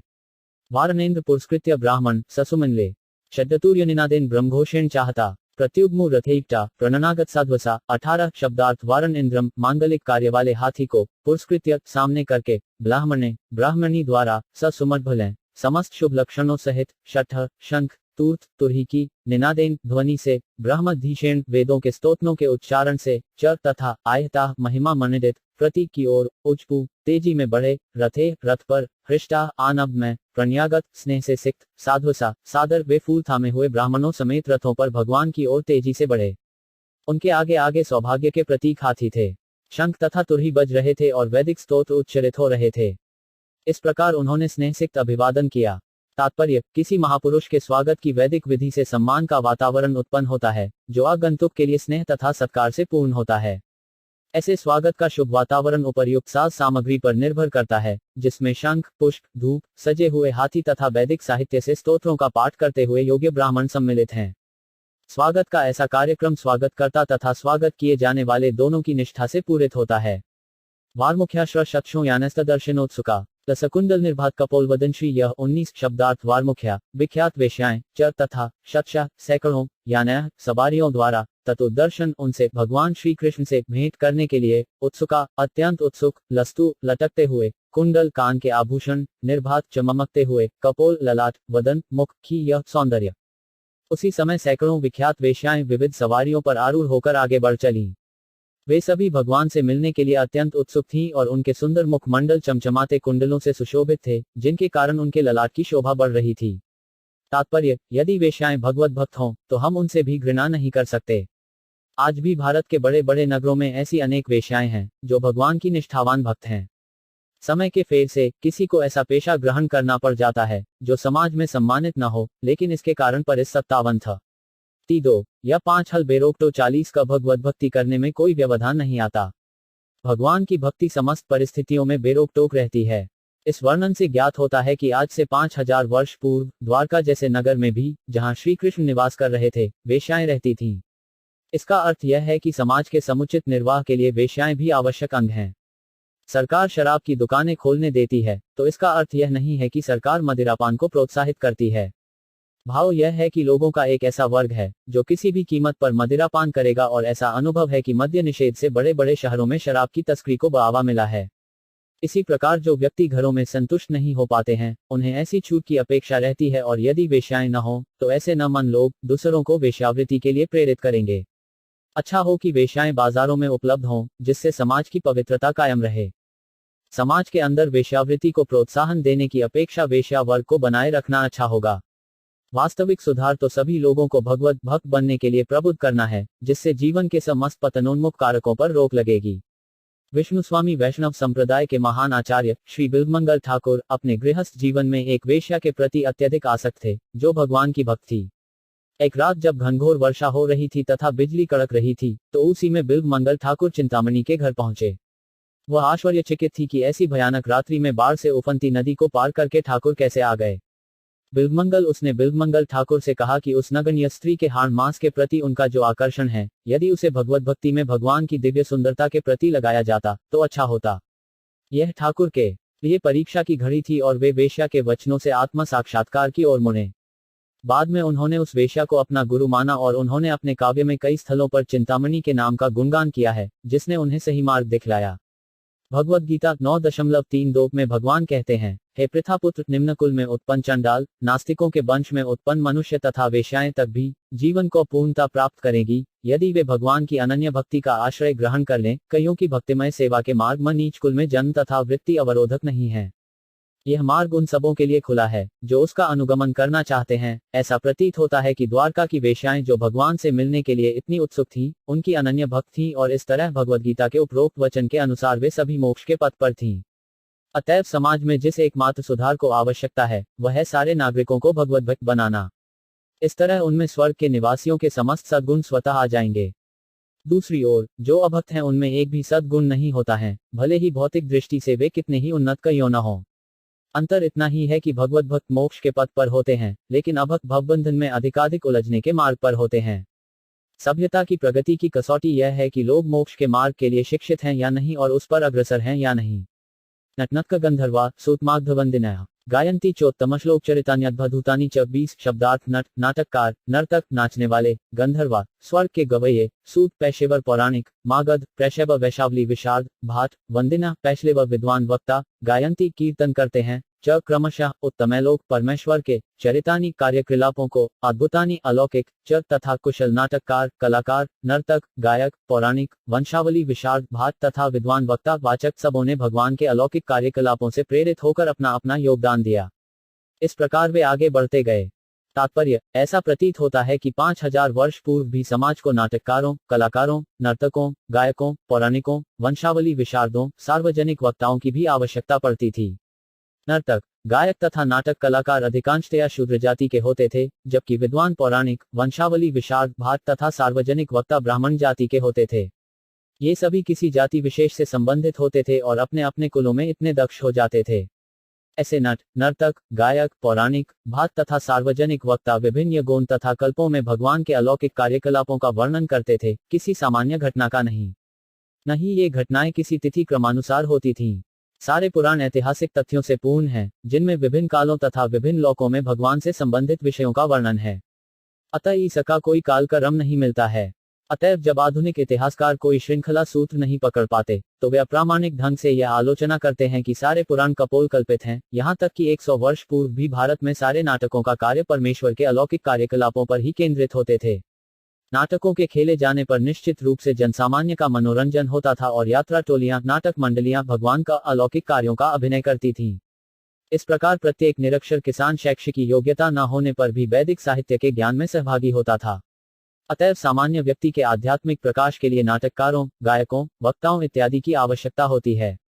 भाट किसी विशेष परिवार के वंशजों का पूरा ब्यौरा प्रस्तुत करते थे। आज भी भारत के तीर्थस्थानों के पंडे किसी भी नवागंतुक का पूरा वंश ब्यौरा प्रस्तुत करते हैं। कभी कभी यह आश्चर्यजनक कृत्य ऐसी महत्वपूर्ण जानकारी पाने के कारण अधिक ग्राहकों को आकर्षित करता है। भगवान स्तत्र बंधूना पौराणामनुवर्तिनाम यथाविद्युपसिडम्य सर्वेशा मानमदधे 21।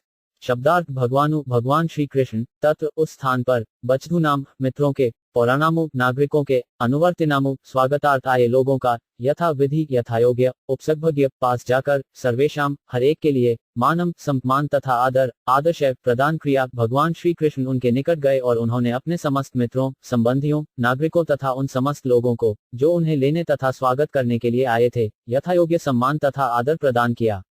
तात्पर्य, पूर्ण पुरुषोत्तम भगवान न तो निराकार हैं, न ऐसी निष्क्रिय वस्तु हैं, जो अपने भक्तों के भावों के साथ आदान प्रदान करने में असमर्थ हों। यहाँ पर यथाविधि शब्द महत्वपूर्ण है, जिसका अर्थ है यथायोग्य। वे अपने विभिन्न प्रकार के प्रशंसकों तथा भक्तों के साथ यथायोग्य आदान प्रदान करते हैं। निस्संदेह शुद्ध भक्त एक ही तरह के होते हैं, क्योंकि भगवान के अतिरिक्त उनका कोई अन्य सेवा पात्र नहीं होता, इसीलिए भगवान भी ऐसे शुद्ध भक्तों के साथ यथायोग्य आदान प्रदान करते हैं, अर्थात वे अपने शुद्ध भक्तों के सारे कार्यों के प्रति सतर्क रहते हैं। जो लोग उन्हें निराकार कहते हैं, भगवान भी उनके प्रति कोई व्यक्तिगत रुचि नहीं दिखाते। वे प्रत्येक व्यक्ति को उसकी आध्यात्मिक चेतना के विकास के रूप में प्रसन्न करते हैं और ऐसे आदान प्रदान का नमूना यहाँ पर विभिन्न स्वागत करने वालों द्वारा प्रस्तुत किया गया है।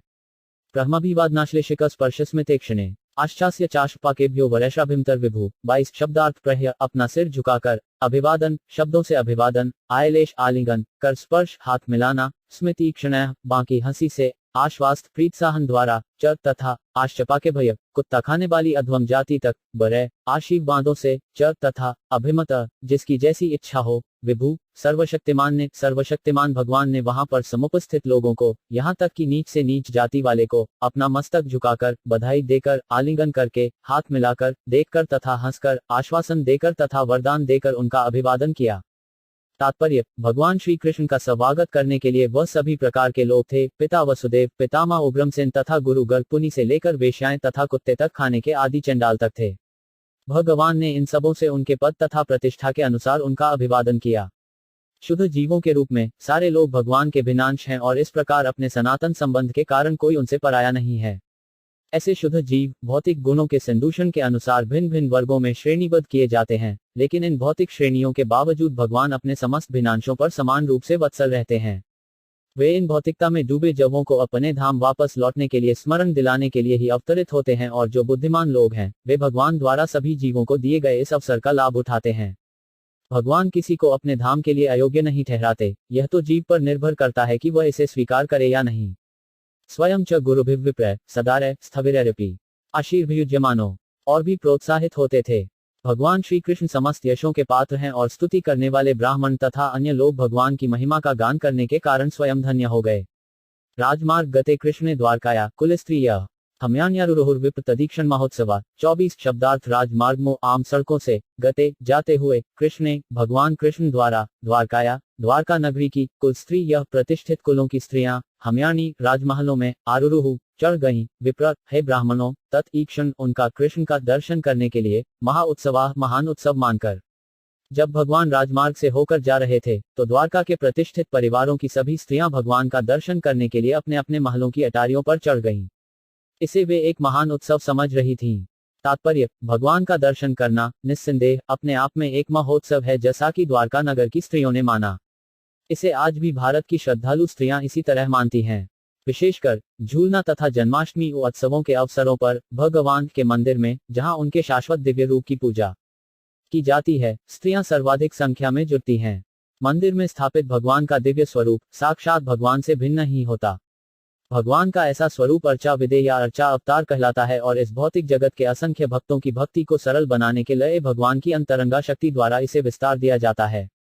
भौतिक इंद्रियां भगवान की आध्यात्मिक प्रकृति की अनुभूति नहीं कर पाती। अतएव भगवान अर्चा विग्रह रूप का स्वीकार करते हैं, जो बाह्य रूप से मिट्टी, काठ तथा पत्थर का बना होता है, लेकिन इसमें कोई भौतिक कल्मश नहीं होता। भगवान कैकल्य एकाकी होने के कारण उनमें कोई भौतिक पदार्थ नहीं रहता। वे अद्वितीय हैं, अतएव वे भौतिक धारणा से कल्मषग्रस्त हुए बिना किसी भी रूप में प्रकट हो सकते हैं। अतएव भगवान के मंदिर के सारे उत्सव जिस रूप में वे मनाए जाते हैं उन उत्सवों के समान होते हैं, जो लगभग 5000 वर्ष पूर्व द्वारका में भगवान के वास के दिनों में मनाए जाते थे।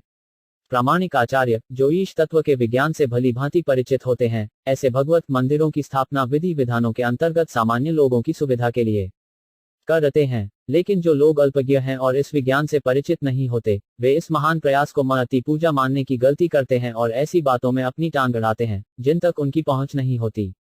अतएव वे स्त्रियां या पुरुष जो भगवान के दिव्य स्वरूप की झांकी प्राप्त करने के लिए भगवान के मंदिरों में उत्सव रचाते हैं, भगवान के दिव्य रूप में विश्वास न करने वालों से 1000 गुना धन्य हैं।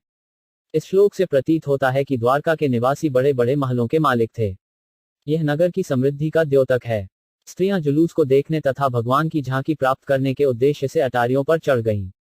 स्त्रियां मार्गों की भीड़ के बीच में नहीं गईं और इस तरह उनकी प्रतिष्ठा भलीभांति बनी रही। वहां पर मनुष्य के साथ बनावटी समानता नहीं थी। स्त्री को पुरुष से पृथक रखकर उसकी प्रतिष्ठा की अधिक अच्छे ढंग से रक्षा की जा सकती है। स्त्री पुरुषों को बेरोक टोक मिलना जुलना नहीं चाहिए।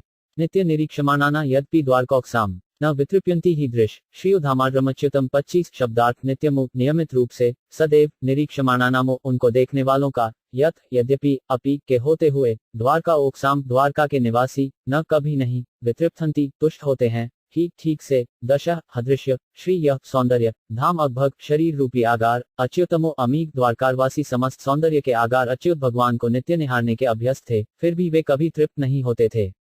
तात्पर्य, जब द्वारका नगर की स्त्रियां अपने अपने महलों की अटारियों पर चढ़ गईं, तो उन्होंने यह कभी नहीं सोचा कि इससे पूर्व उन्होंने अच्युत भगवान के सुंदर शरीर को अनेक बार देखा था। इससे संकेत मिलता है कि उनके भगवत दर्शन की इच्छा से स्त्रियां तृप्त नहीं हुई थीं। यदि कोई भौतिक वस्तु बार बार देखी जाती है, तो उसके प्रति तृप्ति के नियमानुसार आकर्षण का कम होना स्वाभाविक है, लेकिन यह तृप्ति का नियम भौतिक वस्तुओं पर लागू होता है, आध्यात्मिक जगत में इसको गुंजाइश नहीं रहती। यहाँ पर अच्युत शब्द महत्वपूर्ण है, क्योंकि यद्यपि भगवान ने कृपापूर्वक पृथ्वी पर अवतरित हुए थे, किंतु तो भी वे अच्युत हैं। सारे जीव च्युत अर्थात पतनशील हैं, क्योंकि जब वे भौतिक जगत के संसर्ग में आते हैं, तो वे अपनी आध्यात्मिक पहचान खो देते हैं, जिसके कारण उनका भौतिक शरीर जन्म, वृद्धि, रूपांतर, परिस्थिति, क्षय तथा विनाश जैसे प्राकृतिक नियमों के अधीन रहता है। किंतु भगवान का शरीर ऐसा नहीं होता है। वे अपने वास्तविक रूप में अवतरित होते हैं और भौतिक प्रकृति के नियमों द्वारा कभी भी प्रभावित नहीं होते। उनका शरीर प्रत्येक संभावित वस्तु का स्रोत है और अनुभवातीत समस्त शोभा का आगार है। अतएव भगवान के दिव्य शरीर का दर्शन करके किसी को भी तृप्ति नहीं होती, क्योंकि उसमें नित्य नवीन सौंदर्य दृष्टिगत होता रहता है। दिव्य नाम, रूप, गुण, पार्षद इत्यादि सभी आध्यात्मिक अभिव्यक्तियां हैं और भगवान के पवित्र नाम का नामकरण करने तथा उनके गुणों का कथन करने में कभी तृप्ति नहीं होती और न भगवान के पार्षदों की ही कोई सीमा है। वे सबों के स्रोत हैं और असीम हैं। श्रीयो निवासो यस्यो पानपात्र मुख हशाम बाहवो लोकपालाना सारजाना पदाम्बुजम 26 शब्दार्थ किया लक्ष्मी का निवास स्थान यस्त जिसका पूरा वक्षस्थल पानपात्र मुंह जल का घड़ा मुखमा मह ईशाम आंखों का बाहबह बाहें लोकपाल नाम प्रशासक देवताओं की सार्क नाम भक्तों का जो किसी वस्तु के विषय में कुछ कहते या गाते हैं पद अम्बुजमुख चरण कमल भगवान का वक्षस्थल लक्ष्मी देवी का निवास स्थल है। उनका चांद जैसा मुखड़ा उन नेत्रों के लिए जलपात्र के समान है जो सुंदर वस्तुओं के त्वे सदैव लालायित रहते हैं। उनकी भुजाएं प्रशासक देवताओं के लिए आश्रय स्थल हैं और उनके चरण कमल उन शुद्ध भक्तों की शरण स्थली हैं जो भगवान के अतिरिक्त न तो कुछ कहते हैं न गाते हैं। तात्पर्य, मनुष्यों की अनेक कोटियां हैं और वे सभी भिन्न भिन्न वस्तुओं में भिन्न भिन्न प्रकार का भोग खजती रहती हैं। कुछ ऐसे व्यक्ति हैं जो लक्ष्मी देवी की कृपा के इच्छुक रहते हैं। उन्हें वैदिक साहित्य यह बताता है कि चिंतामणि धाम में भगवान हजारों हजार लक्ष्मियों के द्वारा पूरे भक्तिभाव सहित सेवित होते रहते हैं। यह धाम भगवान का दिव्य घर है, जहां सारे वृक्ष कल्पतरु हैं और प्रासाद पारसमणि के बने हुए हैं। वहां पर भगवान अपने स्वाभाविक पेशे के तौर पर सुरभि गायों को चराने में लगे रहते हैं। यदि हम भगवान के शारीरिक सौंदर्य से आकृष्ट हों, तो ये लक्ष्मियां स्वतः दिखाई पड़ती हैं। निर्विशेषवादी इन लक्ष्मियों को नहीं देख पाते, कईयों की वे शराश चिंतक होते हैं।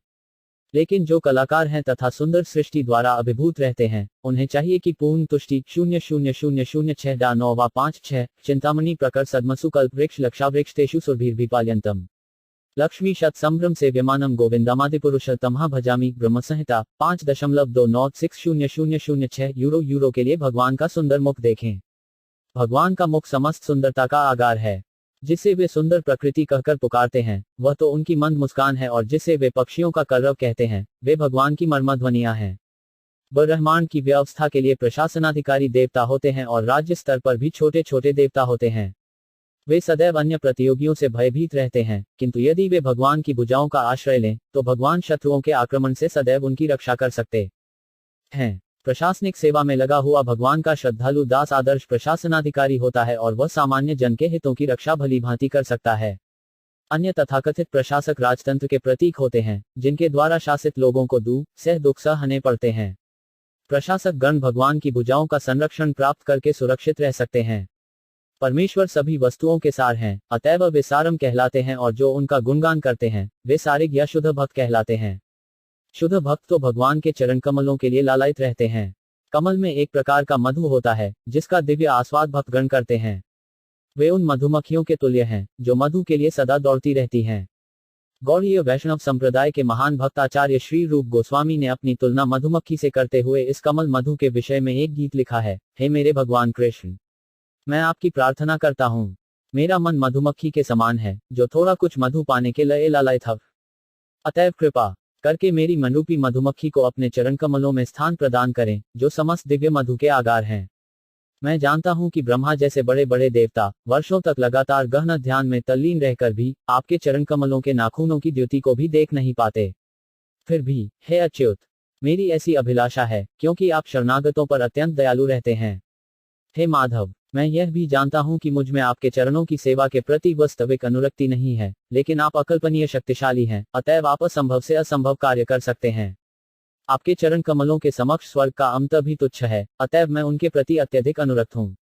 अतएव हे परम नित्य, मेरे मन को आपके चरण कमलों में स्थिर होने दे, जिससे मैं आपकी दिव्य सेवा का आस्वाद निरंतर लेता रहूं। भक्तगण भगवान के चरण कमलों को प्राप्त करके तुष्ट रहते हैं, और उन्हें भगवान सर्व सुंदर मुख को देखने अथवा उनकी बलिष्ठ भुजाओं के संरक्षण की कोई अभिलाषा नहीं रह जाती। वे स्वभाव से विनम्र होते हैं, और भगवान का ऐसे विनम्र भक्तों के प्रति सदैव झुकाव रहता है। स तात्पत्रव्यज नैरुपस्कृत प्रसून पथि विश्ववासा वनमाल्या बभो घनो यथाकोटुपचाक्वेद्योति 27 शब्दार्थ से तातत्पतन श्रैच्छाता व्यजन चाम से उपस्कृत झल जाकर प्रसून फूली की वर्षा से अभिवर्षित आच्छादित ही का पथि मार्ग पर पिग्यद्रवासा पीताम्बर से वनमालया फूलों के हारों से बभोर हो गया घन बादल यथा जिस प्रकार अर्क सूर्य उड्डप चंद्रमा चाप इंद्रधनुष वैद्युते बिजली से। जब भगवान द्वारका के राजमार्ग से होकर गुजर रहे थे, तब एक श्वेत छत्र तानकर उनके सिर को धूप से बचाया जा रहा था। श्वेत पंखों वाले पंख चौब अर्धवृत्ताकार में झल रहे थे, और मार्ग पर फूलों की वर्षा हो रही थी। पीताम्बर तथा फूलों के हार से वे इस प्रकार प्रतीत हो रहे थे, मानो श्याम बादल एक ही साथ सूर्य, चंद्रमा, बिजली तथा इंद्रधनुष से घिर गया हो। तात्पर्य: सूर्य, चंद्रमा, इंद्रधनुष तथा बिजली एक साथ आसमान में कभी प्रकट नहीं होते। सूर्य के रहने पर चांदनी नगण्य बन जाती है, और यदि बादल हो तथा इंद्रधनुष उगा हो, तो फिर बिजली नहीं चमकती। भगवान के शरीर की कांति वर्षा ऋतु के नवीन बादल जैसी है। उनकी तुलना यहाँ पर बादल से की गई है। उनके सिर के ऊपर तना श्वेत छाता मानो सूर्य है। चौवर के हिलने डुलने की तुलना चंद्रमा से की गई है। फूलों को वर्षा की उपमा तारों से, और ऊन के पीताम्बर को तुलना इंद्रधनुष से की गई है। अतएव आकाश की ये सारी गतिविधियां कभी भी एक साथ घटित नहीं हो सकती और तुलना द्वारा समंजित नहीं को जा सकती। ऐसा सामंजस्य तभी संभव है जब हम भगवान को अचिंत्य शक्ति का चिंतन करें। भगवान सर्वशक्तिमान है, और उनकी उपस्थिति में कोई भी असंभव बात उनकी अचिंत्य शक्ति से संभव बनाई जा सकती है। लेकिन द्वारका के मार्गों से उनके गुजरते अत्तिरी 20 का समय जो स्थिति उत्पन्न हुई, वह सुंदर थी, और उसकी तुलना प्राकृतिक घटनाओं के वर्णन के अतिरिक्त अन्य किसी वस्तु से नहीं की जा सकती। प्रविष्टस्तु गृहम पित्रो परिष्वक्त स्वमात्र भी ववंदे शिरसा सप्त देव की प्रमुखा मुदा 28 शब्दार्थ प्रविष्ट प्रवेश करने पर तू लेकिन गृहम घर में पित्रो पिता के परिष्वक्त आलिंगित होकर स्वमात्रशी अपनी माताओं द्वारा बवंदे नमस्कार किया शिस्सा सिर से सप्त सात देव की देव को प्रमुखा इत्यादि मुदा प्रसन्नता पूर्वक अपने पिता के घर में प्रवेश करने पर उन्हें उनकी माताओं ने गले लगाया और भगवान ने उनके चरणों पर अपना सिर रखकर उन्हें नमस्कार किया। माताओं में देवकी उनकी असली माता प्रमुख थीं। तात्पर्य, ऐसा लगता है कि भगवान कृष्ण के पिता वसुदेव का अपना अलग से आवास था, जहां वे अपनी 18 रानियों समेत रहते थे, जिनमें से श्रीमती देवकी कृष्ण की असली माता हैं। लेकिन इतने पर भी अन्य सौतेली माताएं उन्हें समान रूप से प्यार करती थीं, जैसा कि अगले श्लोक से पता चल जाएगा। भगवान कृष्ण भी अपनी असली माता तथा विमाताओं में कोई भेदभाव नहीं करते थे और उन्होंने उस अवसर पर उपस्थित वसुदेव की समस्त पत्नियों को नमस्कार किया। शास्त्रों के अनुसार भी 7 प्रकार की माताएं होती हैं: 1 वास्तविक माता, 2 गुरु पत्नी, 3 ब्राह्मण पत्नी, 4 राजा की पत्नी, 5 गाय, 6 धाय तथा 7 पृथ्वी। ये सभी माताएं हैं। शास्त्रों के इस आदेश से भी विमाता, जो पिता की पत्नी होती है, माता के तुल्य होती है, क्योंकि पिता गुरु भी होता है।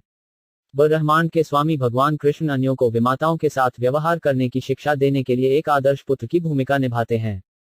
ता पुत्रमर्धमारोप्य स्नेहस्नुत्योधरा हर्षविनलितात्मान शिशिचूर्ण त्रिजर्जलें 29 शब्दार्थता बै सभी पुत्रम पुत्र को अद्भुम गोद में आरोप्य बिठाकर स्नेह स्नूत स्नेह से सिक्त पर्योधरा वक्षस्थल हर्ष प्रसन्नता बिहललित आत्मान से विभीर शिशिचु नम नेत्रजय आंखों के जलें जल से माताओं ने अपने पुत्र को गले लगाने के बाद उसे अपनी अपनी गोद में बिठाया।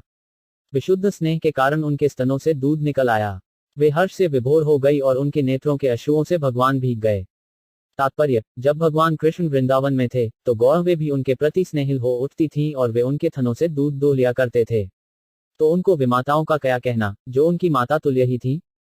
अथविष्ट स्वभग्नन सर्वकाम मनुत्मम प्रासादा यत्र पत्नीना सहस्त्राणी च घोडिश 30 शब्दार्थ। तत्पश्चात अविष्ट प्रविष्ट हुए स्वभवनमो अपने महलों में सर्व समस्त कामम इच्छाएं अनुत्तमम सब तरह से पूर्ण प्रासादा महल यत्र जहां पत्नीनामो पत्नियों को सहस्राणी हजारों च इसके ऊपर शघोडश 16। तत्पश्चात भगवान अपने महलों में प्रविष्ट हुए जो सभी तरह से परिपूर्ण थे। उनमें उनकी पत्नियां रहती थीं और वे 16,000 से अधिक थीं। तात्पर्य, भगवान कृष्ण की 16,108 पत्नियां थीं और प्रत्येक के लिए 4 दीवारी तथा उद्यान से युक्त पूर्ण रूप से सुसज्जित महल थे। इन महलों का पूरा विवरण 10वें स्कंध में दिया गया है। सारे महल सर्वोत्तम संगमरमर पत्थर के बने थे। वे रत्नों से प्रकाशित थे और मखमल तथा रेशम के पर्दों तथा गलीचों से सज्जित थे, जिनके किनारों पर सोने की जरी लगी थी। भगवान का अर्थ है जो समस्त बल, समस्त शक्ति, समस्त ऐश्वर्य, समस्त सौंदर्य, समस्त ज्ञान तथा समस्त वैराग्य से परिपूर्ण हो। अतएव भगवान के महलों में कोई वस्तु ऐसी न थी जिससे भगवान की सारी इच्छाएं पूरी न होती हों। भगवान असीम हैं, अतएव उनको इच्छाएं भी असीमित हैं और पूर्ति भी असीमित है। प्रत्येक वस्तु असीम होने के कारण यहाँ पर संक्षेप में सर्वकाय अर्थात सभी वांछनीय वस्तुओं से पूर्ण कहा गया है। पत्नियां पति प्रोष्य गृहानुपागत विलोक्य सजात्मनो महोत्सवा साकम व्रतैत्रिलोचनान्ना 31 शब्दार्थ प्रलय। पत्नियां भगवान कृष्ण की पतिमु पति को प्रोष्य घर से दूर गया हुआ, गृह अनुपागतम अब घर लौटा हुआ, विलोक्य देखकर, सज्ञात उत्पन्न करके, मना पहा उत्सवा मन के भीतर प्रपन्नता पूर्ण उत्सव का भाव, उत्तस्थु उठी, आरातु दूर से, सहसा एकाएक, असना आसनों से, आश्यातु ध्यान अवस्था से, साकम के साथ, व्रतैः व्रत के, व्रीडित लज्जा से देखते, लोचन नेत्र, आनना मुख। दीर्घ काल तक बाहर रहने के बाद अपने पति को घर आया देखकर श्री कृष्ण की रानियां मन ही मन अत्यंत हर्षित हुईं। वे अपने अपने आसनों तथा ध्यानों से तुरंत उठकर खड़ी हो गईं। सामाजिक प्रथा के अनुकूल उन्होंने लज्जा से अपने मुख ढक लिए और दृष्टि नीची किए देखने लगीं। तात्पर्य, जैसा कि ऊपर कहा गया है, भगवान अपनी 16,108 रानियों के महलों में प्रविष्ट हुए। इसका अर्थ यह है कि भगवान ने तुरंत ही अपना विस्तार उतने अंशों में कर लिया जितनी रानियां तथा महल थे और उन सबों में एक साथ पृथक पृथक प्रविष्ट हुए। यहाँ पर उनकी अंतरंगा शक्ति की अन्य अभिव्यक्ति हुई है। वे इच्छानुसार अनेक आध्यात्मिक स्वरूपों में अपना विस्तार कर सकते हैं, यद्यपि वे अद्वितीय हैं। श्रुति मंत्र से प्रतिपादित होता है कि परम पूर्ण एक हैं, कतु इच्छानुसार वे अनेक बन जाते हैं। परमेश्वर के ये अनेक विस्तार पूर्ण तथा भिन्नांशों के रूप में होते हैं। भिन्नांश उनकी शक्ति के द्योतक हैं और पूर्णांश उनके व्यक्तित्व की अभिव्यक्तियां हैं। इस तरह भगवान ने अपने 16,108 पूर्ण अंश प्रकट किए और प्रत्येक रानी के महल में एक ही साथ प्रविष्ट हुए। इसे वैभव या भगवान की दिव्य शक्ति कहा जाता है। चूंकि वे ऐसा कर सकते हैं, अतएव वे योगेश्वर भी कहलाते हैं। सामान्यतया कोई योगी अपना अधिक से अधिक 10 गुना विस्तार कर सकता है, लेकिन भगवान इच्छानुसार कई हजार गुना या अनंत विस्तार कर सकते हैं। अश्रद्धालु लोग यह जानकर आश्चर्यचकित रह जाते हैं कि कृष्ण ने 16,000 से अधिक रानियों से विवाह किया, कईयों की वे उन्हें अपने ही समान एक मानकर अपनी सीमित शक्ति से उनकी शक्ति की तुलना करते हैं। अतएव मनुष्य को यह जान लेना चाहिए कि भगवान कभी भी जीवों के स्तर पर नहीं होते, जब वह उनकी तत्स्था शक्ति का विस्तार मात्र हैं। मनुष्य को कभी सोचना भी नहीं चाहिए कि शक्तिमान तथा शक्ति समान होते हैं, यद्यपि शक्ति तथा शक्तिमान में गुण का केवल रंचमात्र अंतर है। रानियां भी उनकी अंतरंगा शक्ति की विस्तार थीं और इस तरह शक्ति तथा शक्तिमान निरंतर दिव्य आनंद का आदान प्रदान करते हैं। इन्हें ही भगवान की लीलाएं कहते हैं। अतएव किसी को यह जानकर आश्चर्य नहीं करना चाहिए कि भगवान को इतनी सारी पत्नियां थीं। उल्टे लोगों को यह मानना चाहिए कि यदि भगवान के लाखों करोड़ों पत्नियां होती तो भी वे अपनी असीम तथा अक्षय शक्ति को पूरी तरह प्रकट नहीं कर रहे। उन्होंने केवल 16,000 पत्नियों से ब्याह किया और उनमें से प्रत्येक के महल में यह दिखाने के लिए प्रवेश किया कि इस पृथ्वी पर कोई मनुष्य कितना ही बलवान क्यों न हो, वह न तो उनकी समता कर सकता है, न उनसे बढ़कर है। अतएव न तो कोई उनके समान है, न उनसे बढ़कर है। भगवान सभी मामलों में सदा महान है। शाश्वत सत्य भी यही है कि ईश्वर महान है।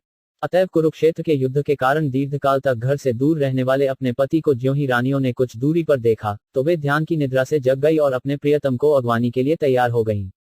याज्ञवल्क्य के धार्मिक आदेशानुसार जिस स्त्री का पति घर से बाहर हो उसे न तो किसी सामाजिक उत्सव में भाग लेना चाहिए, न शरीर को अलंकृत करना चाहिए, न हंसना चाहिए और न किसी भी परिस्थिति में अपने संबंधी के घर जाना चाहिए।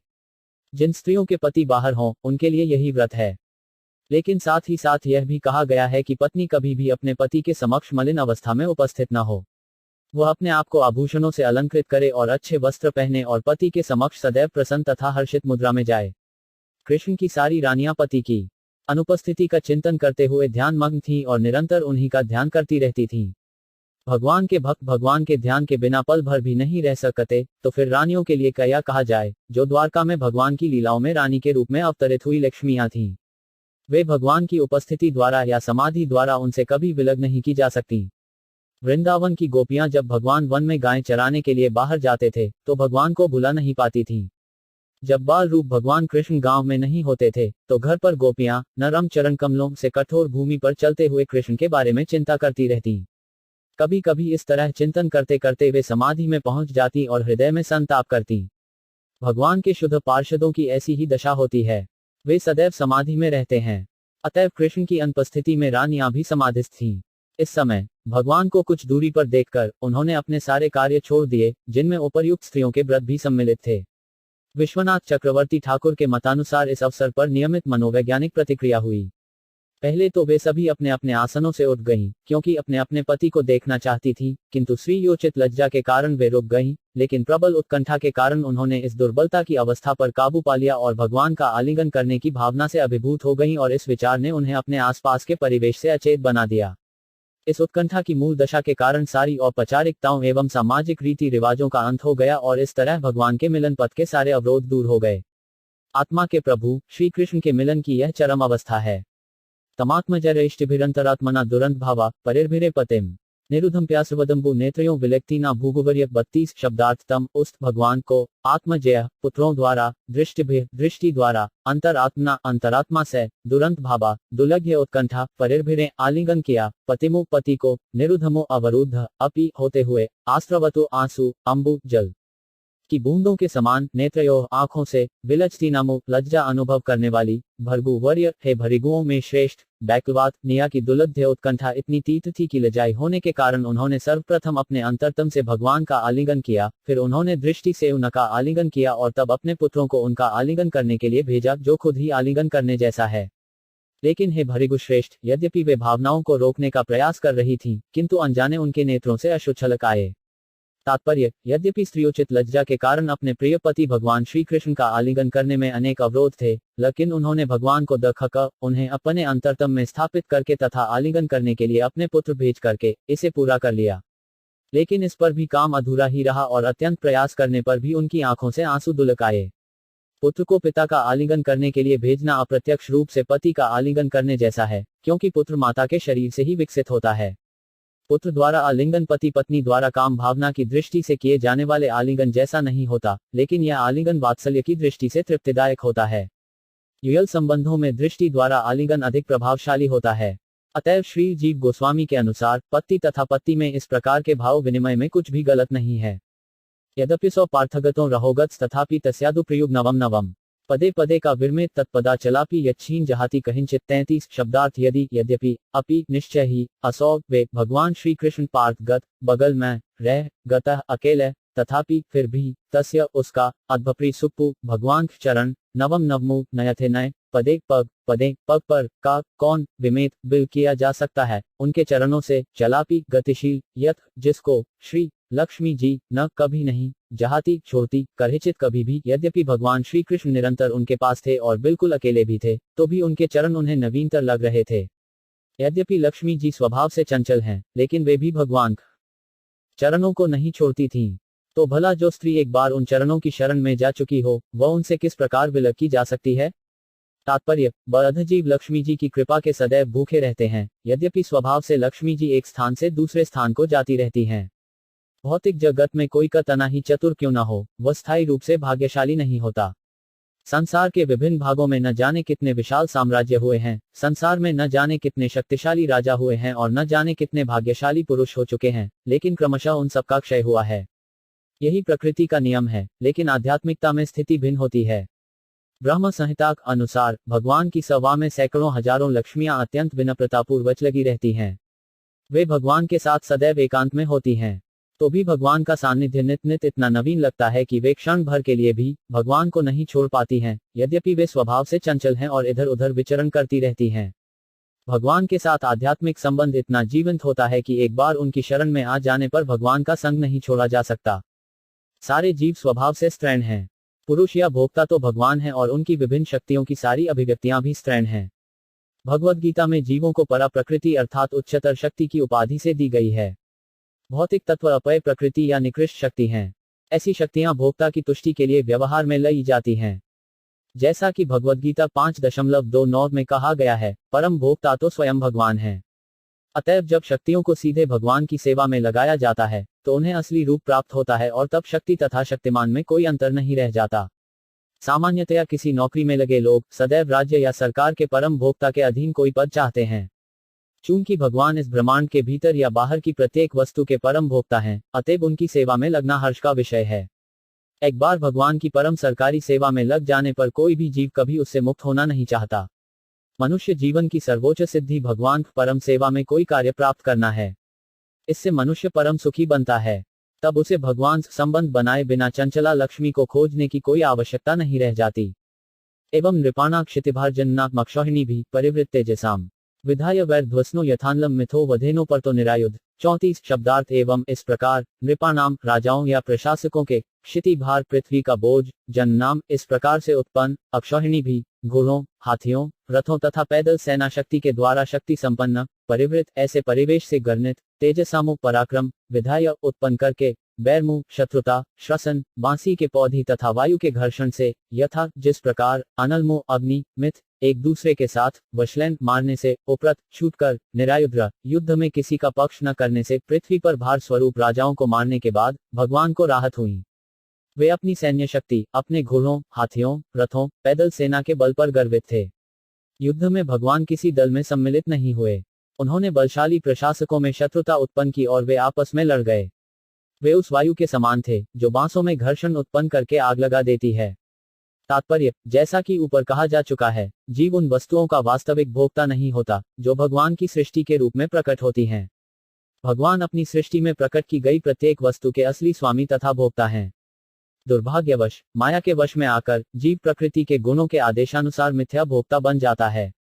ईश्वर बनने की ऐसी मिथ्या भावना से गर्वित होकर मोहित जीव अनेकानेक कार्यों के द्वारा अपनी भौतिक शक्ति बढ़ाता है और इस तरह पृथ्वी का बोझ बन जाता है और यहाँ तक कि पृथ्वी भले मानस के लिए रहने योग्य नहीं रह जाती। यह अवस्था धर्मस्य ग्लानि अर्थात मानव शक्ति का दुरुपयोग कहलाती है। जब इस प्रकार धर्म की ग्लानि प्रकट होने लगती है तो धर्मात्मा लोग धरती के लिए भार स्वरूप भ्रष्ट प्रशासकों द्वारा उत्पन्न विषम परिस्थिति में व्यग्र हो उठते हैं और तब धर्मात्मा लोगों की रक्षा करने तथा संसार विभिन्न भागों के ऐसे प्रशासकों के भार को कम करने के लिए भगवान अपनी अनतरंगा शक्ति से अवतरित होते हैं। वे इन अवांछित प्रशासकों पर दया नहीं दिखाते, अपितु अपनी शक्ति से वे उनके बीच शत्रुता उत्पन्न कर देते हैं, ठीक उसी तरह जिस प्रकार वायु बांसों की रगड़ से जंगल में अग्नि उत्पन्न कर देती है। यह अग्नि जंगल में स्वत वायु के प्रकोप से उत्पन्न होती है। इस प्रकार राजनेताओं के विभिन्न समूहों में शत्रुता का प्रादुर्भाव भगवान की अदृश्य योजना से होता है। ये अवांछित प्रशासक झूठी शक्ति तथा सैन्य बल से गर्वित होकर आदर्शवादी संघर्षों के लिए परस्पर युद्ध करने लगते हैं और अपनी सारी शक्ति का क्षय कर लेते हैं। विश्व का इतिहास भगवान को इस इच्छा शक्ति को दर्शाता है और यह तब तक चलती रहेगी जब तक सारे जीव भगवान को सेवा में अनुरक्त नहीं हो जाते। भगवद गीता 7.14 में यह तथ्य अत्यंत विशद रूप से वर्णित है, जिसमें कहा गया है, माया मेरी शक्ति है, इसलिए आश्रित जीवों के लिए यह संभव नहीं है कि वे भौतिक गुणों की शक्ति का अतिक्रमण कर सकें। किंतु जो लोग मेरी भगवान श्री कृष्ण की शरण ग्रहण करते हैं, वे इस भौतिक शक्ति विशाल सागर को पार कर सकते हैं। इसका अर्थ यह हुआ कि सकाम कर्म द्वारा या चिंतन या आदर्शवाद द्वारा शांति तथा संपन्नता नहीं लाई जा सकती।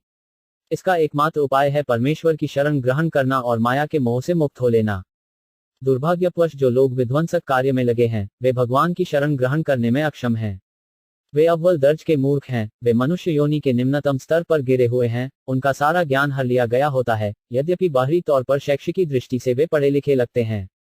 वे सारे आसुरी वृत्ति के होते हैं और सदैव ही भगवान की परम शक्ति को ललकारते रहते हैं।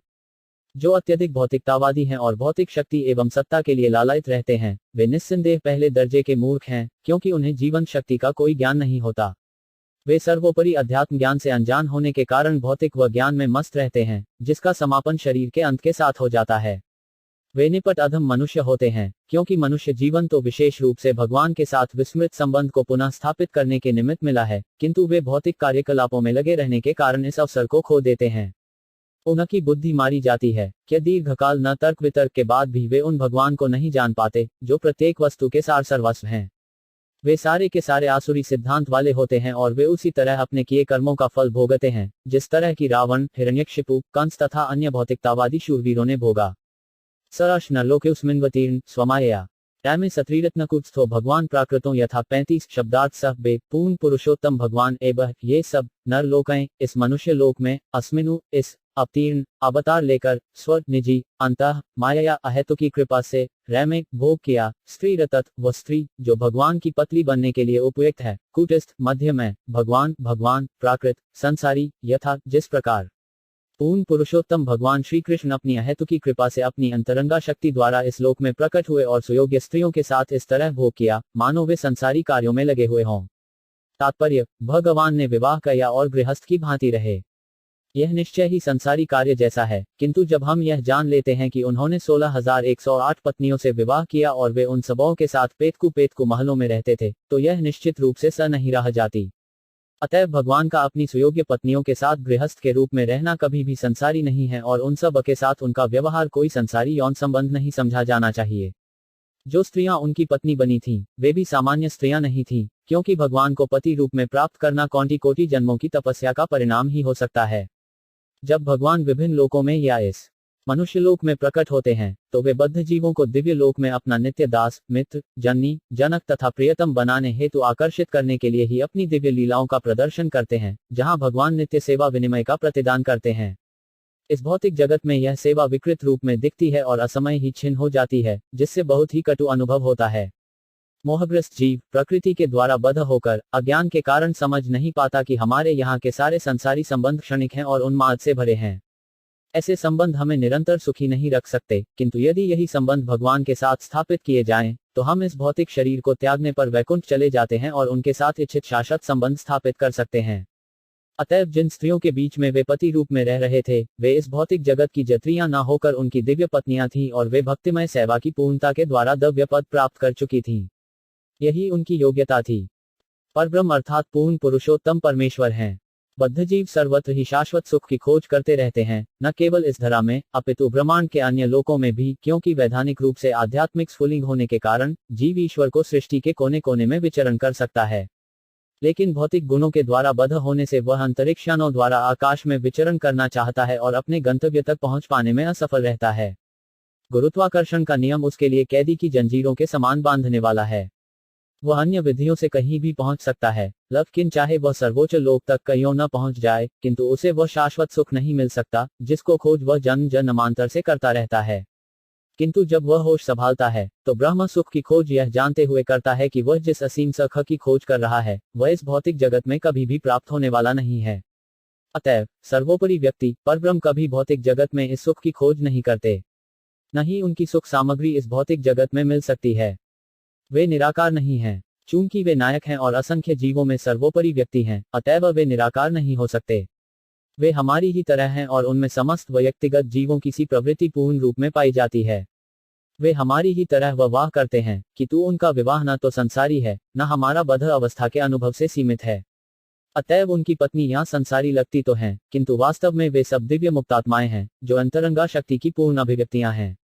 उद्यम भाव पिशुनाम वल्गुहास ब्रीडावलोकन ही तो मदनो 5 आसाम सम्मोह्य चापमझात प्रमदोत्मास्ता यस्थेन्द्रियम विमथितु को कैर्नशेकु 36 शब्दार्थ उद्याम अत्यंत गद्भीर भाव पिशुन उत्तेजक अमल निष्कलंक वल्गु हास सुंदर मुस्कान त्रीड आंख की कोर अवलोक देखना चितबन निहता जीता गद्या मदना कामदेव या अमदन अपि बासामु संपुह्य चापम अझातु प्रमद उत्तमा ताप बस्त इंद्रियम विमथितुम को क्या न शेकु उद्दाम अत्यंत गंभीर भाव पिशुन उत्तेजक अमल निष्कलक बल्गु हास सुंदर मुस्कान ब्रीडा आंख की कोर अवलोक देखना चितवन निहत जीता गया मदन कामदेव या अमदन सहिष्णु शिव अपि भी या साम जिसका सम्मोह्य से विजित होकर चरापमो धनुष अझात त्याग दिया प्रभद मादक बनाने वाली स्त्री उत्तमा उच्चा कोटि की ता वह सब यस्य जिसकी इंद्रियों को विमथितुमो विचलित करने के लिए को क्या हाव भाव द्वारा न कभी नहीं शेकु समर्थ।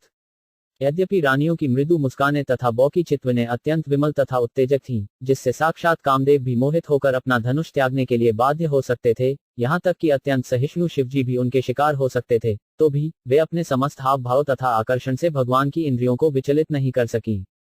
तात्पर्य, मोक्ष का पथ या भगवत धाम वापस जाने का पथ सदैव स्त्री संसर्ग का निषेध करता है और सारा सनातन धर्म या वर्णाश्रम धर्म की सारी व्यवस्था स्त्री की संगति के लिए मना करते हैं या प्रतिबंधित करते हैं।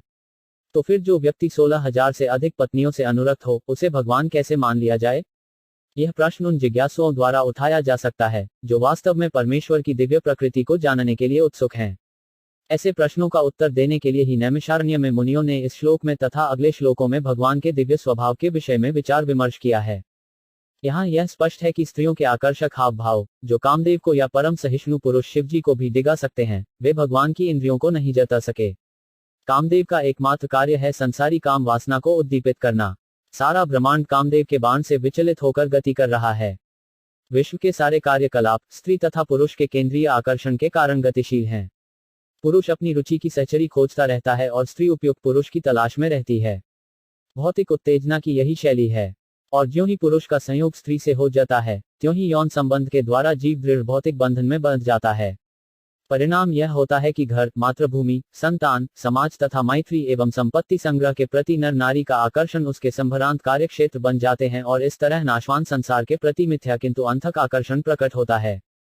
अतः जो लोग अपने घर अर्थात विशेषकर भगवत धाम वापस जाने के लिए मोक्ष पथ पर अग्रसर हैं, विशेषकर उनके लिए शास्त्रों का आदेश है कि वे इस प्रकार के भौतिक आकर्षण के साथ समानों से बचे रहें। और ऐसा तभी संभव है जब भगवत भक्तों अर्थात महात्माओं को संगति को जाए। कामदेव जीवों पर अपना बाण चलाकर उन्हें विपरीत लिंग के पीछे पागल बनाता है, चाहे वह सुंदर हो या ना हो। कामदेव का प्रभाव उस बर्बर समाज में भी देखा जाता है, जो सभ्य राष्ट्रों की निगाहों में कुरूप हैं। इस तरह कामदेव का प्रभाव कुरूप से कुरूप रूपों में देखा जाता है, तो परम सुंदरियों के लिए क्या कहा जाए? शिवजी भी, जिन्हें परम सहिष्णु समझा जाता है, कामदेव के बाण द्वारा आहत हुए, क्योंकि वे भगवान के मोहनी अवतार के पीछे दीवाने हो गए थे और उन्होंने अपनी हार स्वीकार की थी। तो भी वही कामदेव लक्ष्मी के हाव भाव तथा कक्षों से विमोहित हो गया और हताश स्थिति में उसने अपने धनुष बाण को खुद ही त्याग दिया था। भगवान कृष्ण की रानियों की सुंदरता और उनका आकर्षण ऐसा था, फिर भी वे भगवान की दिव्य इंद्रियों को विचलित नहीं कर पाईं। इसका कारण यही है कि भगवान पूर्ण आत्मायम है अर्थात स्वयं संतुष्ट हैं। उन्हें आत्मतुष्टि के लिए किसी बाह्य सहायता की आवश्यकता नहीं पड़ती। इसलिए रानियां अपने स्त्रियोचित आकर्षण के द्वारा भगवान को तुष्ट न होते देख अपने एकनिष्ठ स्नेह तथा सेवा से उन्हें तुष्ट कर सकीं। वे मात्र अनन्य दिव्य प्रेमाभक्ति से ही भगवान को प्रसन्न कर सको और भगवान ने भी बदले में पत्नियों के रूप में उनके साथ व्यवहार किया। भगवान ने केवल उनकी अनन्य सेवा से प्रसन्न होकर पत्नी व्रत पति की भांति उन्हें प्रतिदान किया, अन्यथा उन्हें इतनी सारी पत्नियों का पति बनने की क्या आवश्यकता थी? वे हर एक के स्वामी पति हैं, किंतु जो उन्हें इस रूप में मन आता है, वे उसके साथ वैसा ही प्रतिदान करते हैं।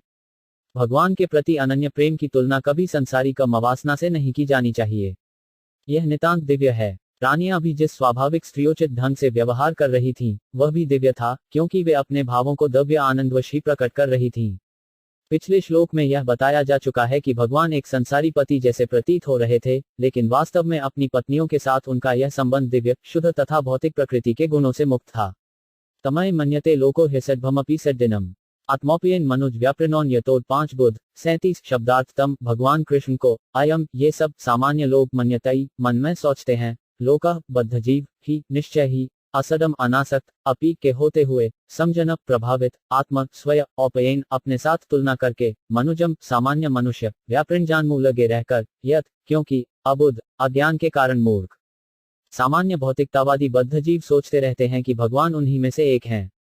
अपने अज्ञान के कारण वे सोचते हैं कि पदार्थ का भगवान पर प्रभाव पड़ता है, भले ही वे अनासक्त रहते हैं। तात्पर्य यहाँ पर अबुद्ध शब्द महत्वपूर्ण है। केवल अज्ञानवश मूर्ख संसारी विवादक परमेश्वर को गलत समझते हैं और अबोध लोगों में प्रचार करके अपने मूर्खतापूर्ण विचारों को फैलाते हैं। भगवान श्री कृष्ण आदि भगवान हैं और जब वे साक्षात सबों के समक्ष विद्यमान थे, तब उन्होंने जीवन के प्रत्येक क्षेत्र में अपनी पूर्ण दिव्य शक्ति का प्रदर्शन किया था। जैसा कि हम श्रीमद्भागवत के प्रथम श्लोक में ही स्पष्ट कर चुके हैं, भगवान अपनी इच्छानुसार कुछ भी करने के लिए पूर्ण रूप से स्वतंत्र हैं, किंतु उनके सारे कार्य शाश्वतता, ज्ञान तथा आनंद से परिपूर्ण होते हैं। केवल मूर्ख भौतिकतावादी उनके ज्ञान तथा आनंद से परिपूर्ण शाश्वत रूप को न जानते हुए उन्हें गलत तरीके से समझते हैं, यद्यपि इसकी पुष्टि भगवद गीता एवं उपनिषदों में हुई है। उनकी विविध शक्तियां पूर्णतया प्राकृतिक क्रम के अनुसार कार्य करती हैं और अपनी विभिन्न शक्तियों के माध्यम से सारे कार्य करते हुए वे निरंतर परम स्वतंत्र रहते हैं। जब वे विभिन्न जीवों पर अपनी अहेतुकी कृपा करके भौतिक संसार में अवतरित होते हैं, तब वे अपनी निजी शक्ति से ही ऐसा करते हैं। वे किसी तरह भी प्रकृति के गुणों के अधीन नहीं होते और वे अपने मूल रूप में प्रकट होते हैं। मानसिक तर्कवादी उन्हें परम पुरुष के रूप में सही समझ नहीं पाते हैं और वे अव्यक्त ब्रह्म के निराकार पक्ष को ही सब कुछ मान लेते हैं। ऐसी धारणा बद्ध जीवन का ही परिणाम है, क्योंकि वे अपनी व्यक्तिगत क्षमता से आगे नहीं पहुंच पाते। अतएव जो भगवान को अपनी सीमित शक्ति के स्तर पर समझता है, वह केवल सामान्य व्यक्ति होता है। ऐसे व्यक्ति को यह विश्वास कभी नहीं दिलाया जा सकता कि भगवान प्रकृति के गुणों से किसी तरह प्रभावित नहीं होते।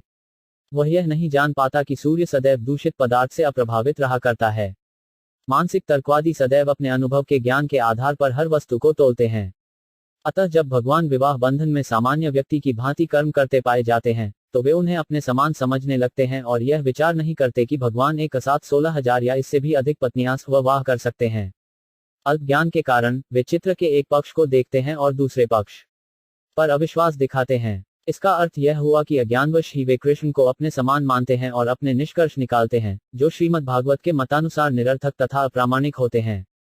एतदिशन्मीशस्य प्रकृतिस्थो 5 तद्गुणे न युज्यते सदात्मस्थैर्यथा बुद्धिस्दाश्रया 38 शब्दार्थ एततु यह ईंशनम दिव्यता भगवत्ता इंशस्त भगवान की प्रकृतिस्थ प्रकृति के संपर्क में रहकर अपि भी तत् गुणे गुणों के द्वारा न कभी नहीं युज्यते प्रभावित होता है, सदा आत्मस्थायी शाश्वतता में स्थित रहने वालों के द्वारा यथा जैसा है बुद्धि बुद्धि तत् भगवान आश्रया शरणागत। यह तो भगवान का अलौकिकता है कि वे भौतिक प्रकृति के गुणों के संसर्ग में रहते हुए भी उनसे प्रभावित नहीं होते।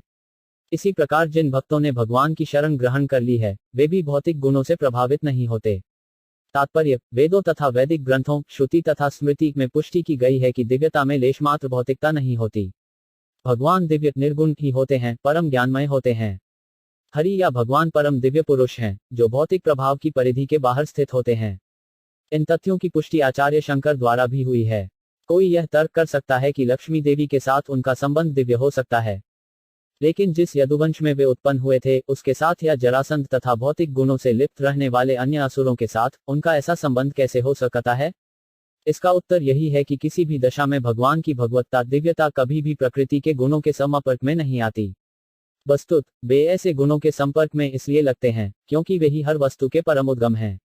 तो भी वे ऐसे गुणकर्मों से ऊपर रहते हैं, इसीलिए वे योगेश्वर कहलाते हैं। अर्थात दूसरे शब्दों में कहना चाहें तो वे सर्वशक्तिमान हैं, यहाँ तक कि उनके विद्वान भक्त भी भौतिक गुणों से प्रभावित नहीं होते। वृंदावन के 6 महान गोस्वामी अत्यंत संपन्न एवं राजसी परिवारों के थे, किंतु जब वे वृंदावन में संत जीवन बिताने लगे, तो भले ही ऊपरी तौर से उनकी दशा दारुण रही हो, किंतु वास्तव में वे आध्यात्मिक मूल्यों की दृष्टि से सर्वाधिक सुसंपन्न थे। ऐसे महाभागवतर अर्थात प्रथम कोटि के भक्त मनुष्यों के बीच विचरण करते हुए भी प्रकृति के 3 गुणों से उत्पन्न मान या अपमान, भूख या तृप्ति, निद्रा या जागरण से कलुषित नहीं होते। इसी प्रकार उनमें से कुछ सांसारिक आचरण में रहकर भी उससे अप्रभावित बने रहते हैं। जब तक जीवन में ये उदासीनताएं नहीं होती, तब तक कोई अध्यात्म में स्थित नहीं माना जाता। दिव्यता तथा भगवान के पार्षद एक ही आध्यात्मिक धरातल पर रहते हैं और उनकी महिमा सदा ही योगमाया अर्थात भगवान की अंतरंगा शक्ति के कर्म द्वारा पुनीत होती रहती है। भगवान के भक्त सदैव दिव्य होते हैं, भले ही कभी कभी उनके आचरण का पतन होता दिखता हो। भगवान भगवद्गीता 9.30 में बलपूर्वक घोषित करते हैं कि यदि पूर्व कल्मश के कारण कोई भक्त पतित हो भी जाए, तो भी उस भक्त को भगवत भक्ति में पूर्ण रूप से प्रवृत्त रहने के कारण पूर्णतया दिव्य मानना चाहिए। भगवान उसके द्वारा सेवा करते रहने के कारण उसकी सदैव रक्षा करते हैं, और उसकी पतित अवस्थाओं को आकस्मिक तथा क्षणिक मानना चाहिए। वे देखते ही देखते छूमंतर हो जाएंगी। त मेनिरेडिबला मूढ़ा स्त्रैण चानुत्रत रह अप्रमाण विदो भर्तुरीश्वर मत्यो यथा 39।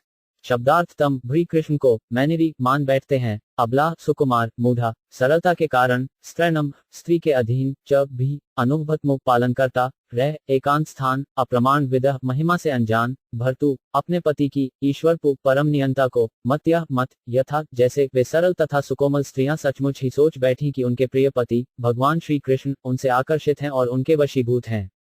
वे अपने पति की महिमाओं से उसी तरह अनजान थीं, जिस प्रकार नास्तिक लोग परम नियंता के रूप में भगवान से अनजान रहते हैं। तात्पर्य, भगवान श्री कृष्ण की दिव्य पत्नियां तक भगवान की अगाध महिमा को पूर्णतया जानती न थीं। यह अज्ञान सांसारिक नहीं है, क्योंकि भगवान तथा उनके नित्य पार्षदों के मध्य भावों के आदान प्रदान में भगवान अंतरंगा शक्ति का कुछ न कुछ हाथ रहता है। भगवान 5 प्रकार से दिव्य संबंधों अर्थात ईश्वर, स्वामी, मित्र, पुत्र, प्रेमी भाव का आदान प्रदान करते हैं और इन प्रत्येक लीलाओं में वे पूर्णतया अपनी अंतरंगा शक्ति योगमाया द्वारा क्रीड़ा करते हैं। वे गोपों से या अर्जुन जैसे मित्रों के साथ समान स्तर के सखा की भांति क्रीड़ा करते हैं।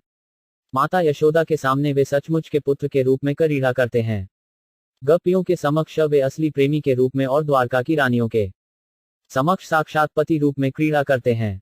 भगवान के ऐसे भक्त कभी भी भगवान को परमेश्वर के रूप में नहीं सचते, अपितु सामान्य मित्र, प्रिय पुत्र या प्रेमी या पति के रूप में सोचते हैं, जो हृदय और आत्मा को बहुत प्रिय हैं। भगवान तथा उनके उन दिव्य भक्तों के मध्य यही संबंध होता है, जो चिन्मय आकाश में भगवान के पार्षद के रूप में करते हैं, जहां अनेक वैकुंठ लोक स्थित हैं। जब भगवान अवतरित होते हैं, तो वे दिव्य जगत की पूरी तस्वीर दिखाने के लिए अपने पार्षदों सहित अवतरित होते हैं, जहां भगवान की सृष्टि के ऊपर किसी प्रकार का प्रभुत्व जताने का कोई नाम भी नहीं लेता और जहां भगवान के प्रति शुद्ध प्रेम तथा भक्ति का ही प्राधान्य रहता है। ऐसे भगवदू भक्तम कतात्मा होते हैं। वे बहिरंगा शक्ति के प्रभाव का निषेध करने वाली तटस्थ या अंतरंगा शक्ति की पूर्ण अभिव्यक्ति होते हैं। भगवान अंतरंगा शक्ति ने भगवान कृष्ण की पत्नियों को भगवान की अगाध महिमाओं को भुलवा दिया, जिससे आदान प्रदान में कोई त्रुटि न रह जाए और वे यह मान बैठी कि भगवान उनके वश में रहने वाले पति तथा सदैव एकांत स्थान में उनके पीछे जाने वाले पति हैं। दूसरे शब्दों में, भगवान के निजी पार्षद तक भगवान को भली भांति नहीं जान पाते, अतएव शोधार्थी लेखक अथवा मानसिक तर्कबाज भगवान को दिव्य महिमाओं के विषय में भला क्या जान सकेंगे।